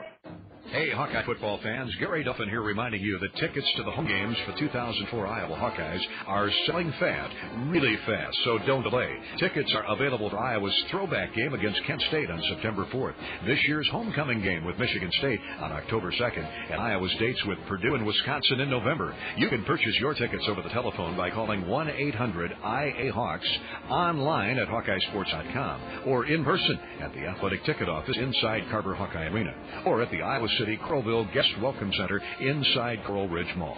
The Hawks also want me to remind you to join in the celebration of the 75th anniversary of Kinnick Stadium by purchasing a patch at your local Hy-Vee food store. The patch is a one-of-a-kind collectible. It also offers a variety of benefits, including the opportunity to save $30 on the purchase of a pair of tickets to the throwback game. So don't delay. Purchase your Iowa football tickets and your patch today. There is a one-stop service center for your car or truck. Webb's Transmission in Cedar Rapids, where Mike, Tracy, and the gang will take care of your automotive needs. Using a combination of experience, common sense, and computer diagnostics, Webb's Transmission will service your engine, transmission, perform brake and coolant service, or just about any routine maintenance. And now, Webb's Transmission offers injector cleaning. Webb's Transmission at the corner of J Street and 36th Avenue Southwest in Cedar Rapids. Leading off the bottom of the pitch for your second baseman, number 8, Jarrett Hoffpauir. Second baseman Jarrett Hoffpauir from Southern Miss is the first chief up. He's at sixth in Joe Cunningham's order. He's first up in the bottom of the sixth inning, and a Carlos Morbon fastball is by the batter, a swinging strike. Hoffpauir has been troubled tonight. He's walked, singled, and scored, and driven in a pair with the base hit. A fly ball to left. Matt Pauley comes in a few steps to make the catch. And Carlos Morbon gets Jarrett Hoffpauir to start the Chiefs' sixth inning. One away. We have a couple of addendums to our State Farm Major League scoreboard. It's final now from the Metrodome. The Twins toppled our parent club, the Angels, 6-3. They're in the bottom of the 10th inning now at Yankee Stadium. Oakland and the Bombers are still tied at 6. And in the top, a ground ball up the middle. Brandon Wood gliding to his left. Throws the batter. Brandon Marcelli out. Brandon Marcelli is thrown out, first pitch swinging as he wraps out to short. Two gone quickly in the Chiefs' sixth inning. They lead it by 6, 10-4. In the top of the eighth now at Camden Yards, the Orioles are ahead of the Mariners 6-3 in the top of the eighth inning.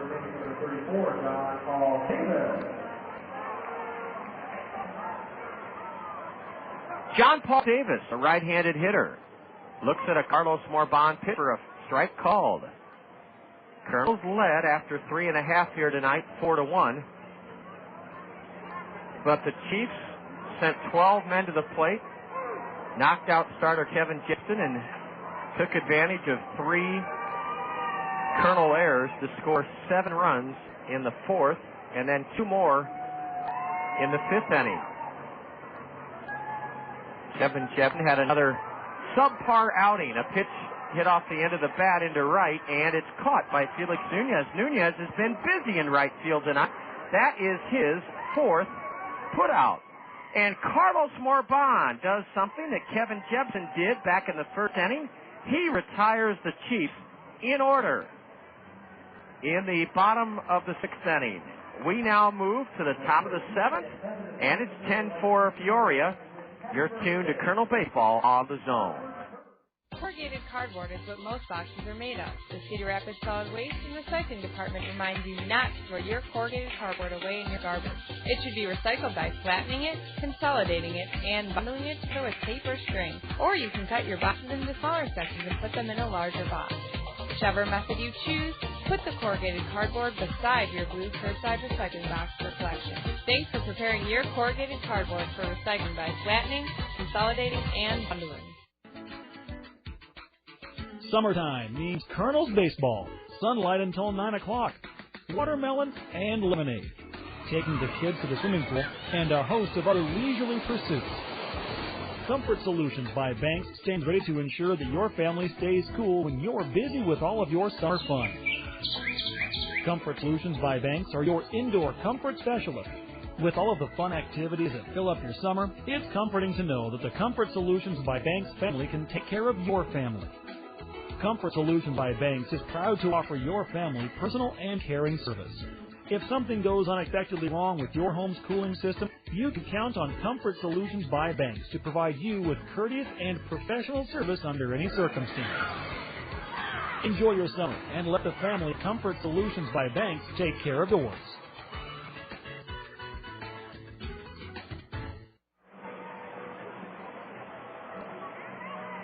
Through 6 innings, 10 runs, 12 hits, 1 error committed by Peoria, 4 runs, 7 hits, 3 Kernel errors. It'll be the number 9 hitter, Quan Cosby, first up to face right-hander Jamie Torres. Quan Cosby's RBI single in the 4th inning gave the Kernels a 4-1 lead in this game.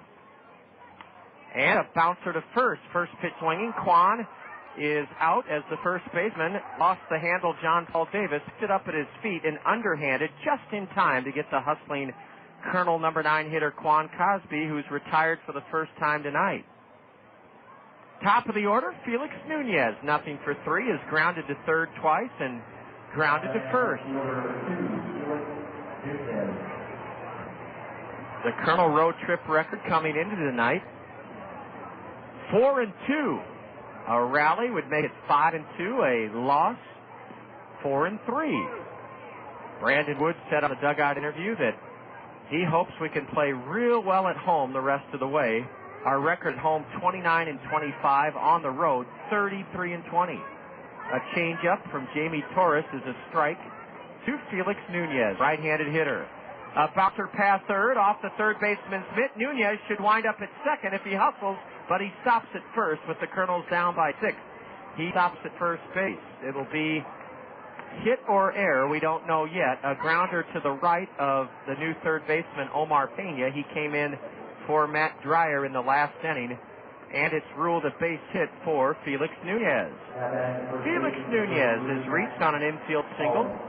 1 on, 1 out for Matt Pauley. Pauley has 2 of the Kernel 8 hits. Matt started the Kernel 5th inning by lining a single to right. The Kernels have played well on this road trip. We just need to tinker with a few parts of the engine, I think, to be fully revved up a month from now for the playoffs. We've got to get Matt Brown back on track. He's shown real good improvement at the plate the last week and a half.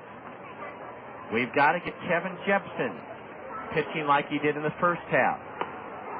Michelle Samar is a question mark. I'm not sure if Michelle will or will not pitch again this season with the sore shoulder. Howie Kendrick, who knows if we'll get him back. Blake Balcom said on the dugout interview here Monday night he thought we'd be getting Howie back soon, real soon. A ground ball, foul pass. Well, they call it, that's foul, the foul ball.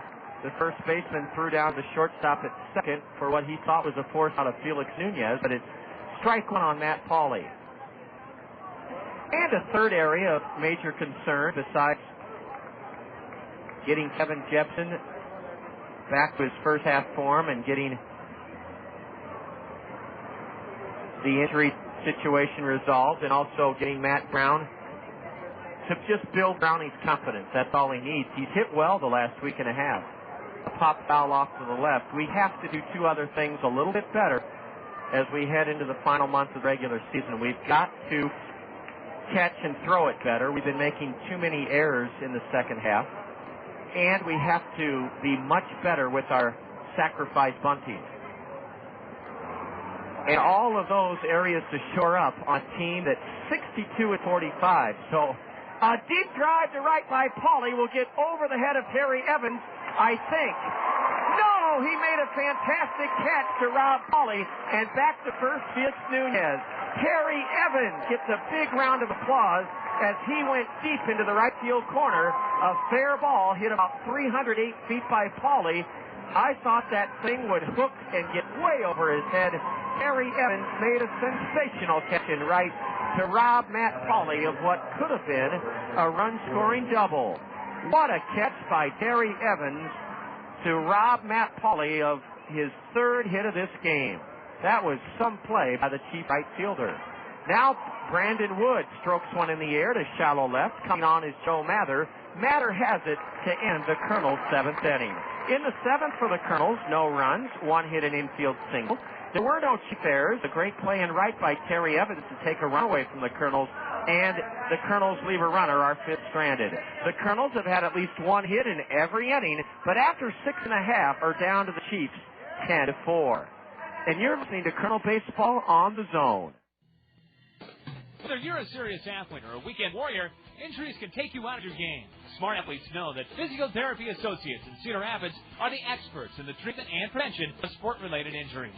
Our expert staff serves the metro and surrounding area high school athletes. Physiotherapy Associates of Cedar Rapids, the smart choice in sports medicine. Call us at 398-1569. That's 398-1569. We'll get you back in your game today.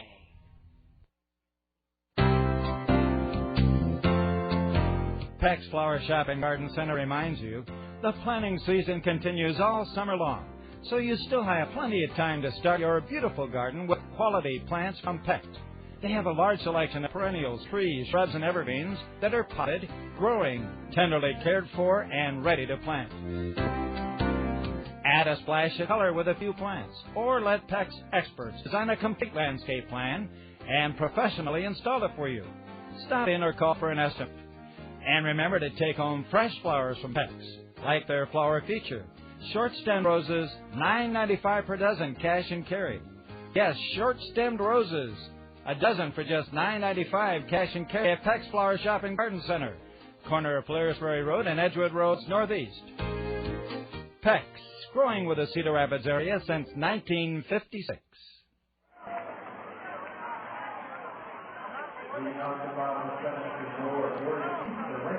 Bottom of the seventh inning, Carlos Morbon is shined out of the Colonel bullpen tonight after Kevin Jepsen and Jesse Smith were roughed up for 5 runs apiece. Terry Evans, the man that made the outstanding catch to take a hit away from Matt Pauley and rob the Colonels of a run, steps in and swings late and misses at a Carlos Morbon fastball. Strike one. Morbon has retired 4 straight Chiefs. And he faces the cleanup batter, Terry Evans. Evans is a right-handed hitter. I think I said cleanup batter. He bats 9th in the order, and he fouls one straight back. Terry Evans is out of Middle Georgia Junior College. He's 22 years old, and he played in 104 games for the Chiefs last year, hit .246, 10 homers, 41 driven in. He's in the hole 0-2, and he's down on strike swinging. Carlos Morbon, with his first strikeout, and this is second full inning of relief, has now retired 5 straight Chief hitters. In the top of the 7th, we were talking about some of the things the Kernels could try to tinker with and shore up, but you can't be critical at all of this ball club's performance this season under first-year manager Bobby Magallanes. Bobby has done wonders with a team, granted, that had a great year at Provo last year, but to be 18 games or 17 games over 500.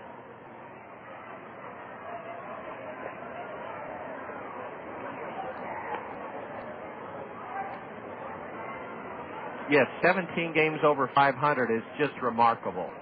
1-1 to Anthony Monaghan. Monaghan is 2 for 4 with a run, an RBI, and a run scored. Ball too high and away from Carlos. 10-4 Chiefs. They're batting with 1 out, nobody on in the bottom of the 7th inning. Morbon is set below the chin and delivers a changeup on the outside corner for a strike. Carlos Morbon is 2-0 this year with a save, and he's on in relief for the 19th time, a 5.63 ERA. Ooh, a fastball just missed away, and it's a full count to the left-handed batter, Monaghan.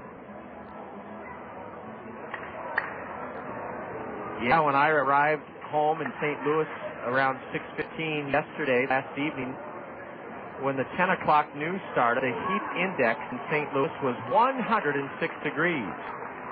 Ball 4, and the first base runner to reach against Carlos Morbon is leadoff hitter Anthony Monaghan. 1 on, 1 out for Brendan Ryan. I kid you not, the heat index at 10 o'clock last night in St. Louis was 106 degrees. Thank goodness for air conditioning, huh? Brendan Ryan, 2 for 4 in this game with a double, a stolen base, and 2 runs scored. That's for the 5th time. Ryan hitting .330 starting tonight, tied for the league in hitting. Ball one low and away, a good stop by Tommy Duenas. Kernels just ran out of steam after the long delay on an injury to Sal Frisella, who scored in the Chiefs' 7-run fourth inning. He scored along with John Paul Davis to tie the game 4. A 30-minute-plus delay. A deep drive to center sends Quan Cosby back a few steps. Quan has plenty of room and has it for the second out of the 7th inning. Brendan Ryan skies to center. 2 gone in the Chiefs' 7th inning. After the long delay, after the medical experts and the ambulance took Sal Frisella, the injured Chiefs player, to the hospital, Jesse Smith took over for Kevin Jepsen, and Jesse allowed 3 more runs to the Chiefs and then was tagged for 2 in the 5th inning. Daric Barton is 2 for 4 with 2 runs scored and an RBI. The left-handed hitting catcher takes a strike at the knees. Barton looks like a catcher. He has a very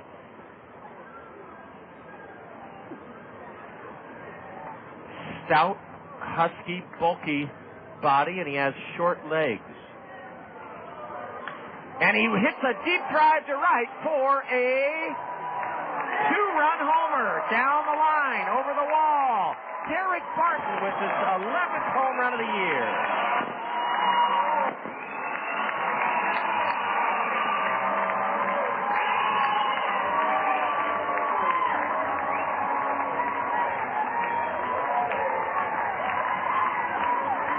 And the Chiefs are now ahead big, 12-4. 12-4 Peoria. Daric Barton with 2 out and a runner at first. Hammered one deep down the line in right. It's a 12-foot wall down the right field line all the way to the batter's eye in deep right center. And it's 310 feet. And it's now a 12-4 Chief lead. We're seeing live. Peoria's the best hitting team in the league. Fouling one straight back is Omar Pena. He's hitting .274, 3 homers, 15 RBIs. Omar Pena batting for the first time in this game since coming in as a pinch runner for Matt Dreyer in the 5th inning. Omar Pena, right-handed hitter. Swings and fouls one into the glove. Tommy Pena, strike 2. Omar is from the Dominican Republic, and he took over left field in the 8th inning yesterday when the Kernels scored 3 runs. He was 0 for 1 yesterday. In fact, Bob Zimmerman fanned him to end the game. Omar Pena uses a rust-colored bat and bounces one to short. Brandon Wood down to get it, and the batter Pena is gone on a 6-3 ground out. In the 7th, 2 runs on 1 hit, a walk, no Kernel errors. The Chiefs leave the bases empty. The Kernels come to bat in the top of the 8th inning, now trailing 12-4. You're enjoying Kernel baseball on the Zone. I love running, but I hate the gym. I love arugula, rain, and swing dancing. My friends think I'm nuts, but I'm not like anybody else. Neither is my diamond. Introducing a diamond like no other in the world. The Cushette, an entirely new shape. It's neither round nor square, but a little of both. It's funny. My mother used to say, why can't you just be like everybody else? The Cushette defies all the conventional rules in diamond cutting to give off more light, more fire, more brilliance than ever before possible. I'm not going to walk down the street and see myself coming and going. The new Cushette Diamond, a rare and unexpected beauty. Are you talking about me? Cushette, the new shape for romance. The Cushette Diamond is available exclusively at Sikki Hoy Jewelers, 1st Avenue and Collins Road Northeast, Cedar Rapids.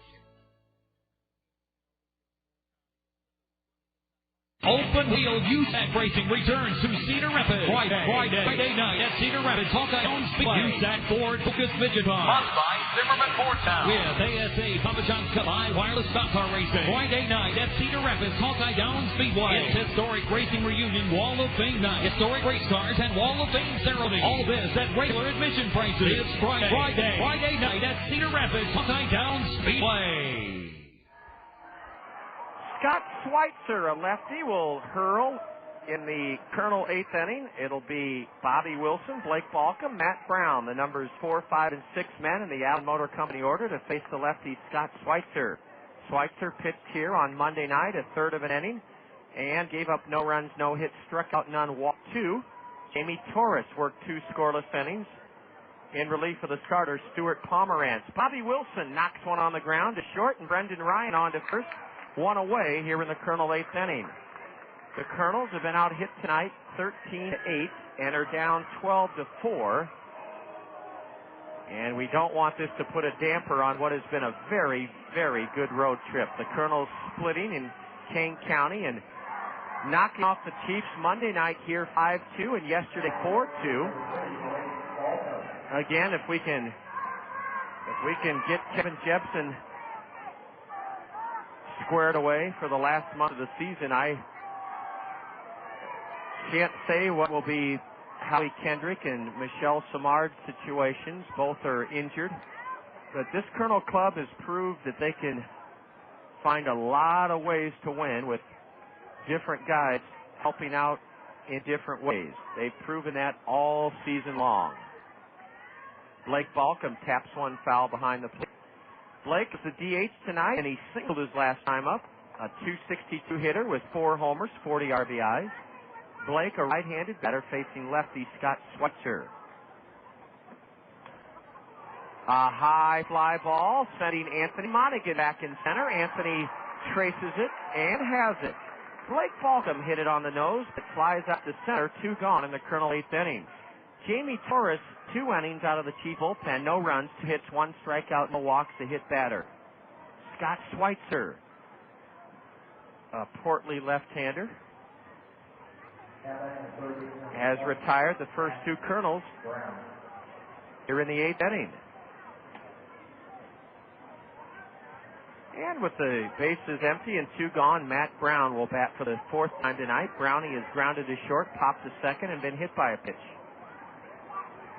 Strike 1 on the outside edge, a changeup from the southpaw. If the Chiefs hold on, their record at home will get back to 500, 27-27. In the second half, it would be 8-11 if they hold on to this 12-4 lead as the Kernels bat in the top of the 8th inning.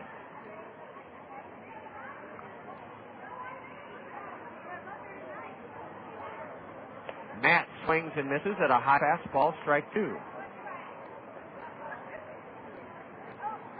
A pair of 19-year-olds pitched against each other tonight. Colonel Kevin Jepsen and Chief Stu Pomeranz. A line drive in the hole, into left field, through the left side for Matt Brown. A 2-out single. Matt Brown looked good on that curveball as he drilled it between the third baseman Payne and shortstop Ryan, and Matt has his first hit of the game, the 9th Kernel hit of the evening. Tommy Duenas has doubled and scored, flown out to right and hit into a double play. Ball 1 outside to Tommy.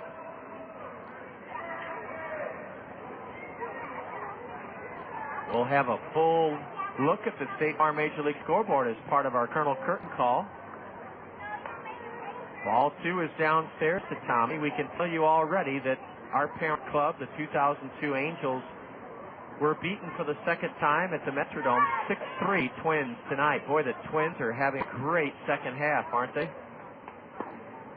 Ball 3 downstairs to the Kernel catcher. The wind continues to whip in from right center field. A strike, a fastball from Schweitzer.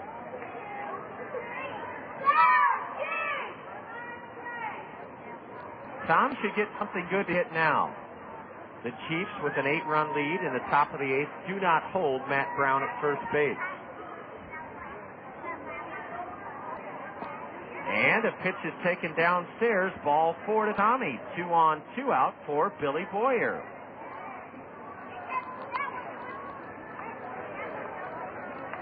I was talking earlier about the perception I have, and you may totally disagree, but having grown up in the St. Louis area, the perception I have and still hold to this day is that St. Louis is by far the most fervent baseball town, baseball city in the United States.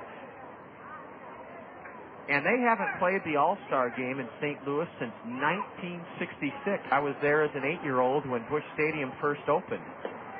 Well, next year will be the last season in Busch Memorial Stadium if the construction goes as planned. 1 ball, 1 strike to Billy Boyer. He's batting right-handed for the first time tonight. Billy, nothing for 3, but he scored twice. A ground ball up the middle, a base hit. Matt Brown is being waved home. He'll score, I think. The throw home is not in time. A bang-bang play at the plate, and Matt Brown beats the throw by Anthony Monaghan. It was a very, very close play at the plate, and the Kernels have scored to make it a 12-5 game. Billy Boyer hit it sharply through the middle for his 8th run driven into the season. Matt Brown just did beat the strong throw home by the center fielder Monaghan as he caught the corner of the plate before Daric Barton puts a tag on. Tommy Dueñas stopped at second, and the Kernels have scored for the first time since the 4th inning. It's now a 12-5 Chief lead, and Quan Cosby bats right-handed for the first time and takes a Scott Schweitzer curve for a strike.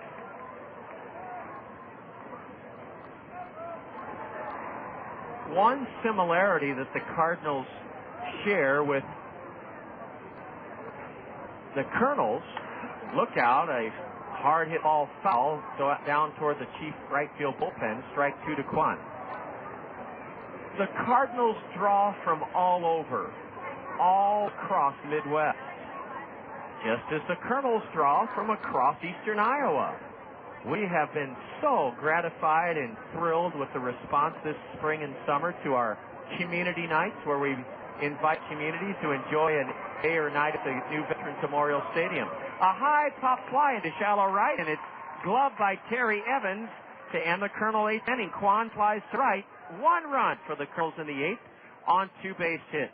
There were no Chief errors, and the Kernels leave 2 men on. We've stranded 7. We go to the bottom of the 8th inning. Chiefs 12, Kernels 5. This is Kernel Baseball on the Zone. As a parent, have you ever experienced the frustration of watching your child struggle at school because of poor study habits? Did your child's grades suffer last year because of poor organization? Do you wish your child would be more motivated to realize his or her true potential?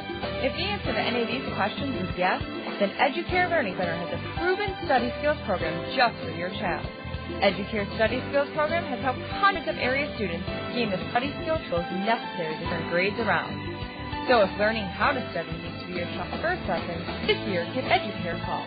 Classes begin Monday, August 9th and Monday, August 16th, just in time for school this fall. Spaces limited. Call Educare Cedar Rapids today at 822-1965 and get this year started right.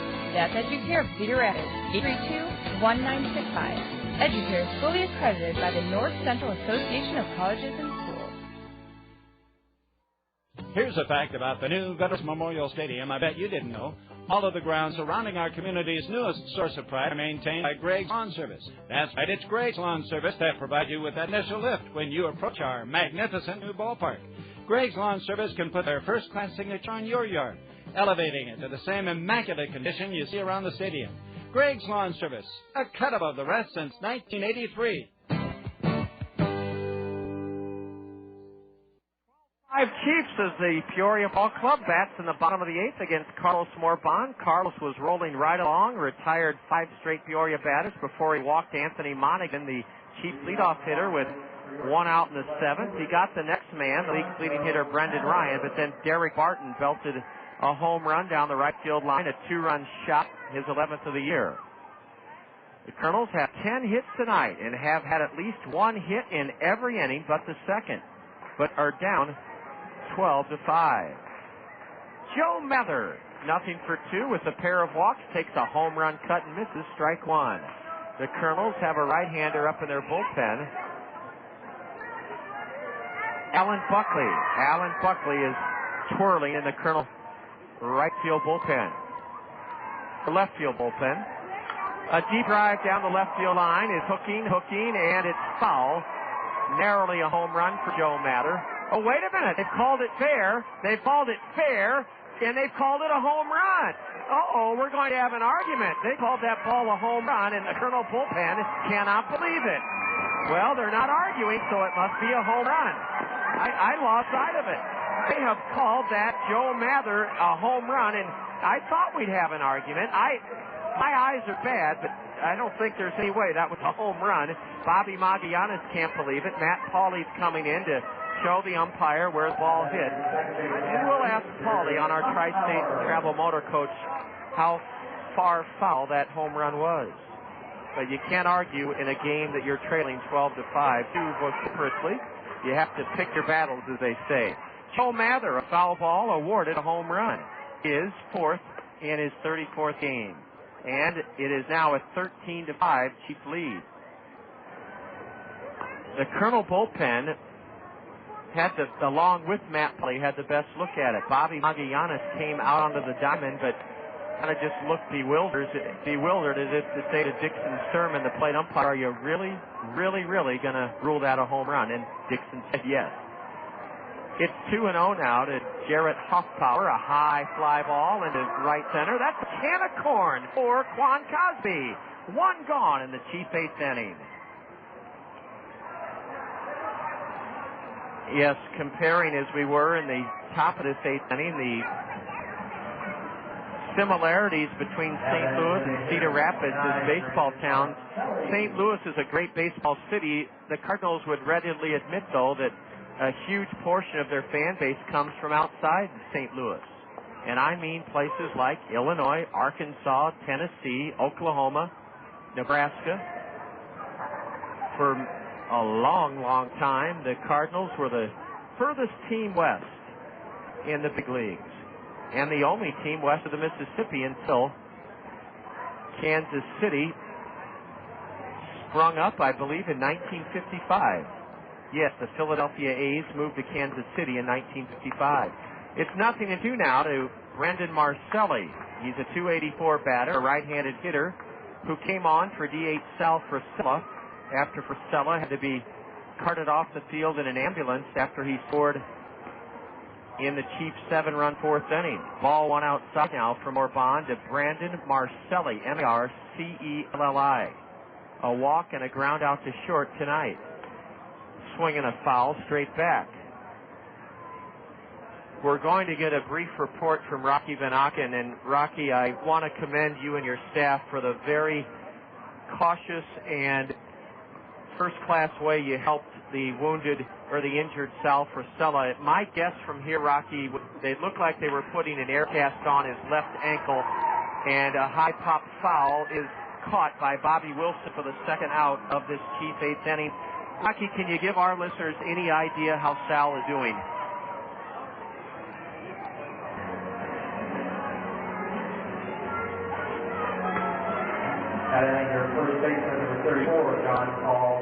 Well, Rocky's confirming what we thought we saw. An air cast was put on, and a fairly serious break to Sal Frisella's lower left leg, whether it was his ankle or the tibia or fibia, I'm sure they'll find out. And Rocky, again, you hate to see what happened, and we described the first-class care you and your staff provided to Sal, and we just hope that he's doing very, very well. John Paul Davis slaps one foul off to the right to even the count 1-1. We're in the bottom of the eighth inning, and the Colonels trail 13-5. Nobody on for the Chiefs, 2 out. We're back at home tomorrow for Angels in the outfield. The first 2,000 of you Colonel fans will receive an Anaheim Angels souvenir. Beverages will be $2, and one of you lucky Colonel fans will be rewarded with a trip for 4, hotel and airfare to Disneyland and an Anaheim Angels game. All of that awaits you tomorrow, a 7 o'clock start. The gates open at 6 against the Battle Creek Yankees. Ball 2 is low to John Paul Davis. He has driven in 2 of the Chief runs and has also scored 1 of their 13.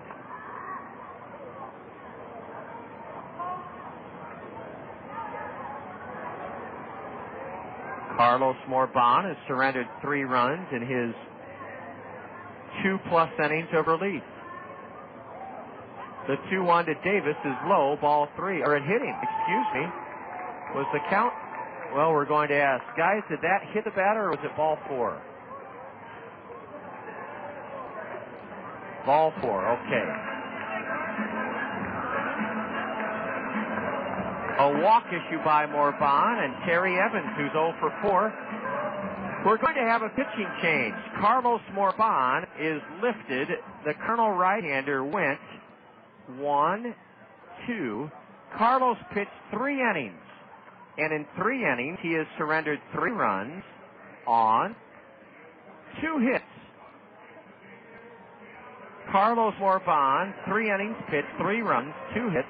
Morban struck out 1, and 6'6" Dominican right-hander walked a pair.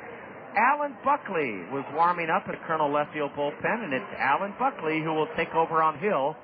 Alan was our dugout interview guest from Philip Elstrom Stadium Sunday afternoon, and Alan wanted to make sure that his grandfather, listening down in Mississippi, knows that every time the Kernels play and he pitches that he's thinking of his grandfather. Now, I'm not sure his grandfather will be up at 11:20 on Eastern Time down in Mississippi on a Wednesday night, but I hope he is listening in on the internet.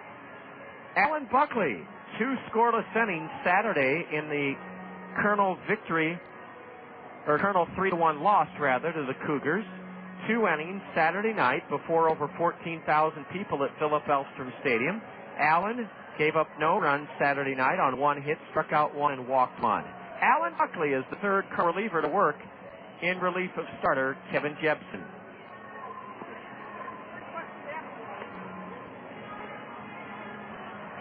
Not only do we celebrate our 12 years of affiliation with the Anaheim Angels tomorrow with a trip for 4, including airfare, hotel, 4 tickets to Disneyland, and 4 tickets to an Angel game. That's Angels in the outfield. There'll be $2 beverages all night, as well as the first 2,000 of you Colonel fans will receive a souvenir from the Anaheim Angels. But we play the Battle Creek Yankees Friday night, Saturday night, and Sunday afternoon as well. A curve is low and in, ball 1 to Terry Evans.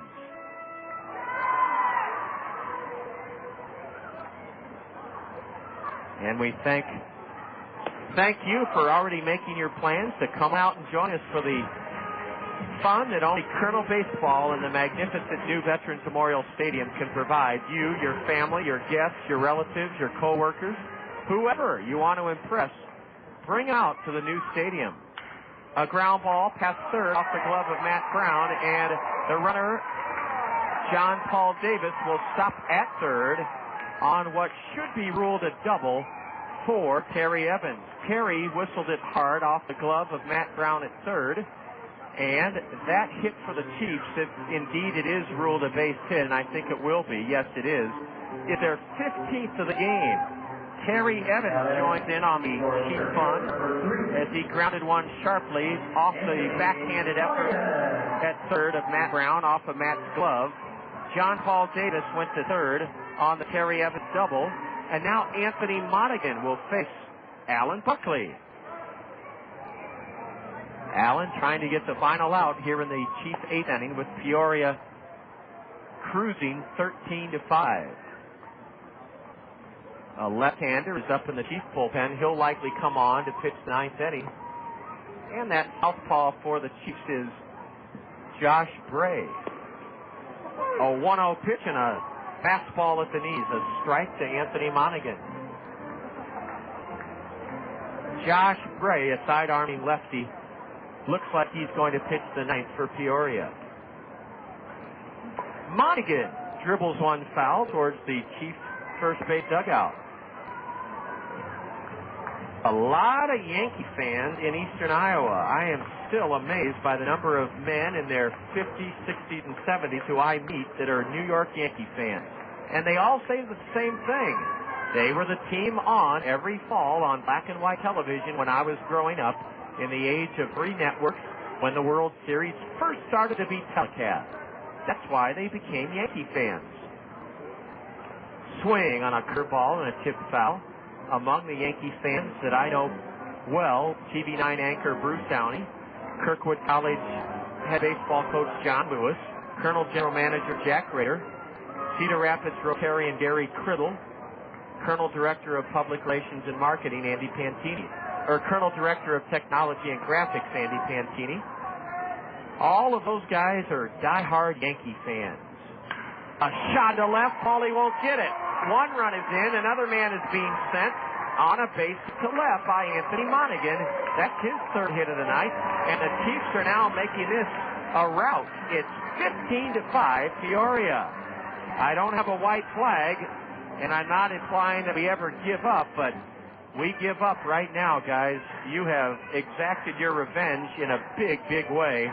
The Chiefs will remember this because the Kernels had whipped them 5 times in this ballpark this year, but it's been all Peoria. A 2-run single by Anthony Monaghan makes it 15-5. One of the runs in this inning is charged to Carlos Morban. Actually, 2 of the runs in this inning are charged to Morban, so Morban has a final line of 3 innings, 4 runs, 2 hits, 1 strikeout, 2 walks. A strike to Brendan Ryan. You don't think this guy wants to add to his .330 average with 2 hits tonight? He's 2 for 5. What is it they say? It's a famous line from Bull Durham. If you get 1 infield single a week throughout the course of a 5 or 6 month season, it adds 40 to 50 points to your batting average. A curve is low, and it's ball 2 to Brendan Ryan. Alan Buckley has allowed 1 run so far on 2 hits.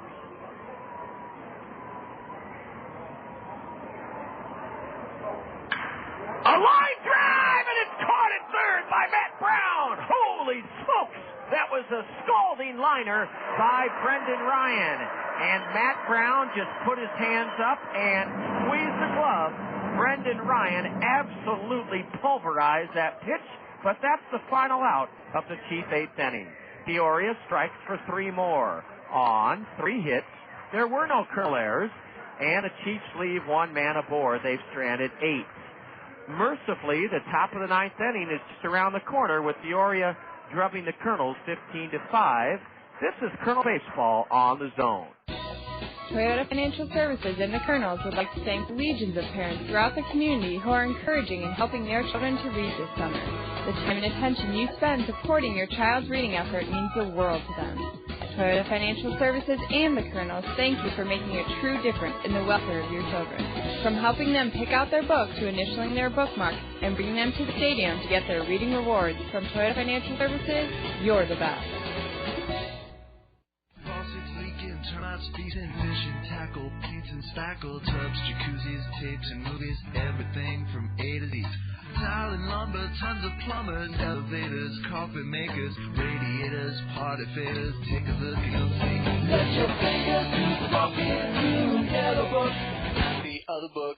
When it comes to making their buying decisions, people today let their fingers do the walking through Yellow Book Yellow Pages. It's no wonder. Yellow Book's packed with money-saving coupons, restaurant menus, and vital community info. And with more ads than ever before, it has everything you need right at your fingertips. It's easy to spot. Just reach for the yellow directory with map on the cover and join the smart shoppers who choose Yellow Book, not the other book. Your business in Yellow Book. Call 1-800-YB-YELLOW. Let your fingers walk into Yellow Book. The other book.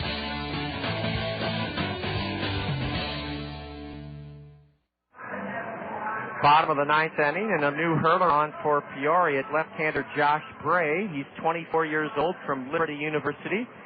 From Allentown, Pennsylvania. Boy, there's a strange combination. Allentown, Pennsylvania. Billy Joel sung about it. All the jobs being lost in Allentown, and Liberty University is where Jerry Falwell is the president. Scott Schweitzer pitched an inning, a lefty for the Chiefs, gave the Kernels 1 run on a pair of hits. Schweitzer struck out none and walked 1. Bray spells his last name B-R-E-Y. He was taken by the Cardinals in the 4th round in 2001. And ball 1 is outside to Felix Nunez. Felix, 1 for 4 as the Colonel leadoff batter tonight. Singled his last time up. Ball 2 from Josh Bray. Stay tuned, because following this game, we'll have a complete look at the State Farm Major League scoreboard, including the latest on the Cubs and Cards. The Cards were trailing at home to the Expos in the 5th inning 3-2. The Cubs were down to the Rockies 2-1 in the 5th inning at Coors Field. And I bet by the time the Colonel curtain call rolls around here in about 10 minutes or so, in all likelihood, both those games will be in the 8th or 9th inning. Strike 2, and it's strike 1. Strike 1 to Felix Nunez. Josh Bray has started 4 games as a Chief, relieved in 24 others. He's 2-2, a 3.04 ERA, and he does the unthinkable. He walks Felix Nunez with his team ahead by 10 runs. Nunez gets the Colonels off to a good start in the top of the 9th inning by drawing a walk. The batter is Matt Pauley. Matt has had a great night. 2 for 4, had an RBI double taken away from him by right fielder Terry Evans his last time up. Matt's swinging the bat good. Let's see how he does against his lefty. Strike 1 at the knees to Matt Pauley.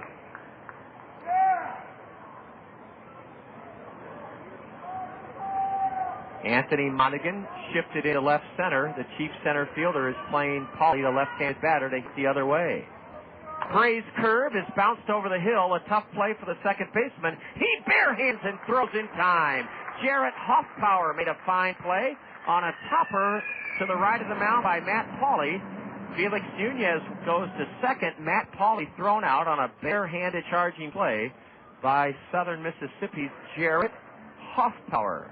1 out in the 9th inning. 16 hits for the Chiefs, 10 for the Colonels. The Chiefs have played giveaway the first 2 games of this series. Tonight, it was the Colonels coming unraveled in the Chiefs' 7-run 4th inning, making 3 big errors.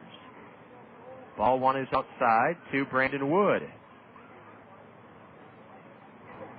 What a delightful kid Brandon Wood is. He was our dugout interview guest. You'd never know he's just 19 years old by the way he carries himself. A pitch hit hard to short, booted by Brendan Ryan. A runner will try to score. He's going to be out at the plate for the second out of the inning. Felix Nunez hit hard and it looked like he got underneath the tag of Daric Barton, but Barton got him, and Brandon Wood is aboard on an error, and Felix Nunez thrown out trying to score on that error. Let's see, was it the left fielder Mather who threw home, or was it Ryan? Ryan recovered as the ball trickled by him for an error, and then Brendan Ryan threw home to get Felix Nunez. The play went 6-2 short to second. Bobby Wilson takes the strike call. Bobby, 0-for-3 with a walk. 15-5 in favor of the Chiefs. A high drive to right. This should end the game. Bobby Wilson's fly ball to right is tucked in by Terry Evans. And it's 15-5 Chiefs. They beat the Kernels for the first time on their home field in this, the 6th and final meeting at O'Brien Field of the regular season. No runs for the Kernels in the 9th inning. No hits, a walk. 1 Chief error. The Kernels lost a man at the plate, left 1, and we stranded 8. So did the Chiefs. Peoria 15, the Kernels 5. We're going to check in right now before the Colonel Curtain Call team with in-studio engineer Deb Williams for scores on the State Farm Major League scoreboard. You're listening to Colonel Baseball on the Zone. Been looking to buy a used car, truck, or van? If so, head to Select Auto now. All vehicles are priced to sell with bottom line pricing. Monthly bills getting you down? Can't afford the car of your dreams? No problem. Select Auto offers payment plans to fit around your budget. Select Auto also offers great warranties on all cars, not to mention their experienced and friendly staff in their full-service service department. Hate being chased around the lot by those annoying salespeople? At Select Auto, you won't be bothered by any salespeople. You deal directly with the owners. Got bad credit? Not a problem. They offer financing for any credit, good or bad. Still not sold? Purchase any used car over $5,000 and get $200 in free gas at any Handy Mart. Hurry, this deal only lasts through the month of July. What are you waiting for? Visit either of Select Auto's 2 convenient locations on 1st Avenue downtown Cedar Rapids or on 7th Avenue in Marion. Select Auto, a great way to buy a pre-owned car. Hometown Styling. For all your remodeling needs, satisfaction is guaranteed. Hometown Restyling specializes in all of your home's interior, exterior needs. Come and visit one of our showrooms, one in Hiawatha, one in Coralville, and see the possibilities. Windows, siding, sunrooms, please call 378-1221. Hometown Restyling. There's no place like home. It's time for the Kernels Curtain Call, right here on The Zone, ESPN Radio 1600 AM. With a recap of all the action, the State Farm Major League Scoreboard, plus a look ahead to the next Kernel game, let's rejoin the voice of Kernels, the one, the only John Rogers, here on The Zone, ESPN Radio 1600 AM. Welcome back to O'Brien Field, where the Kernels, the Kernels' great play ran out as Peoria was finally able to cast off the spell of 5 straight Kernel wins here at O'Brien Field this year, and the Chiefs erased an early Kernel 4-1 lead and wound up pummeling us 15-5 in this ball game.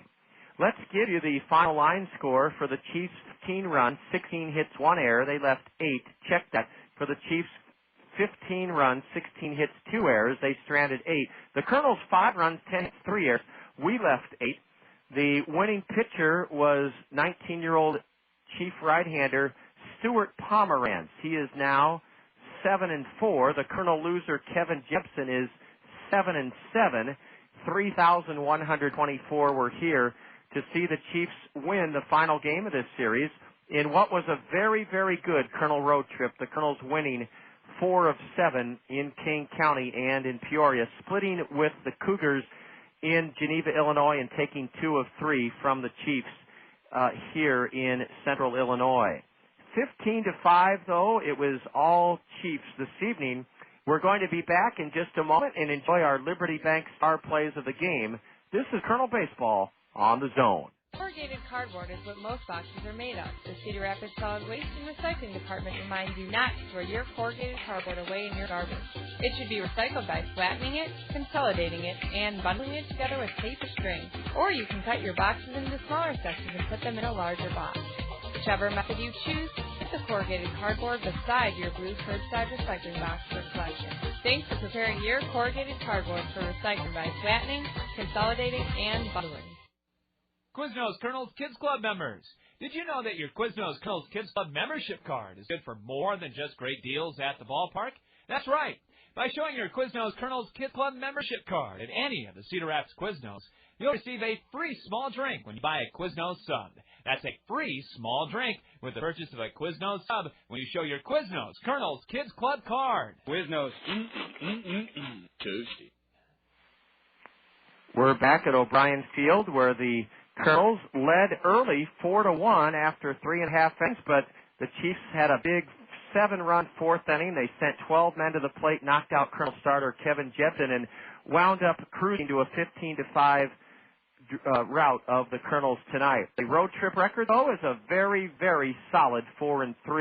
Liberty Bank, Iowa's fastest growing bank, is now proud to present our Liberty Bank star plays of the game.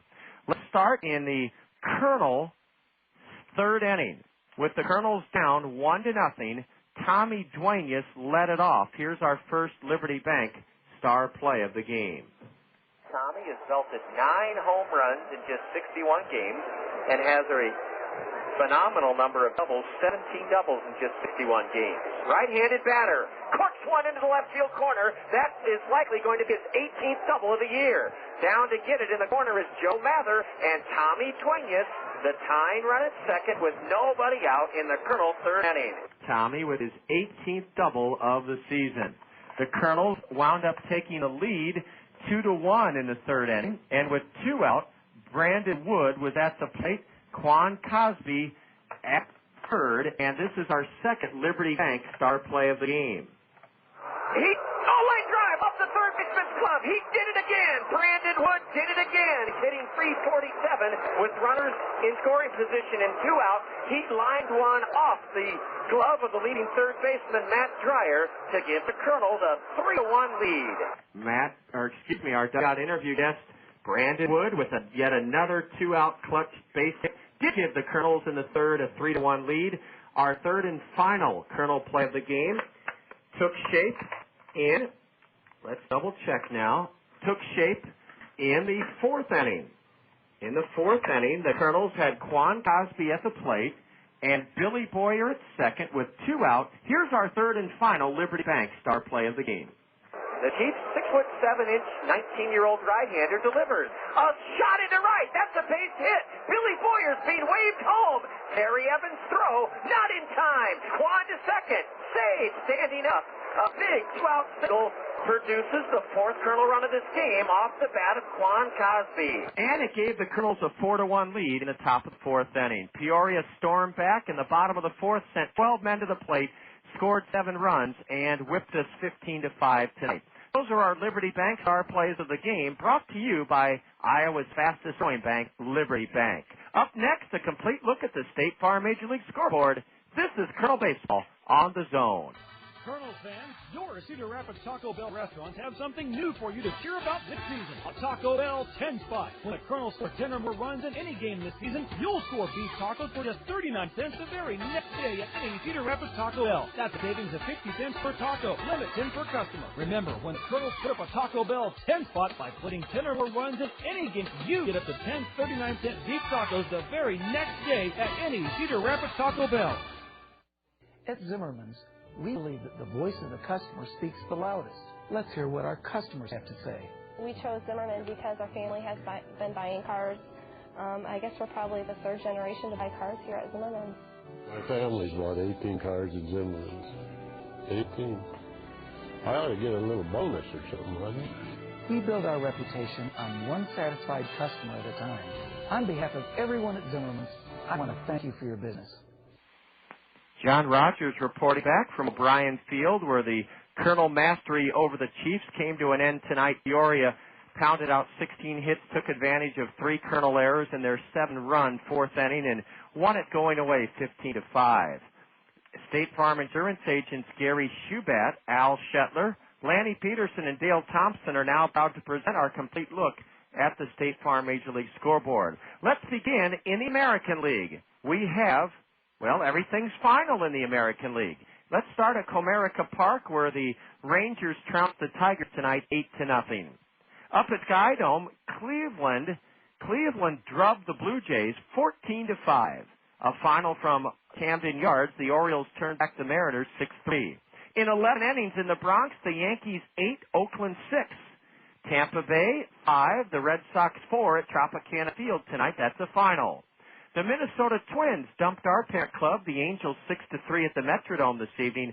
And what a big win for Tony Pena's crew. The Royals crowned the White Sox at Kauffman Stadium 11-0. Now in the National League, only 2 finals.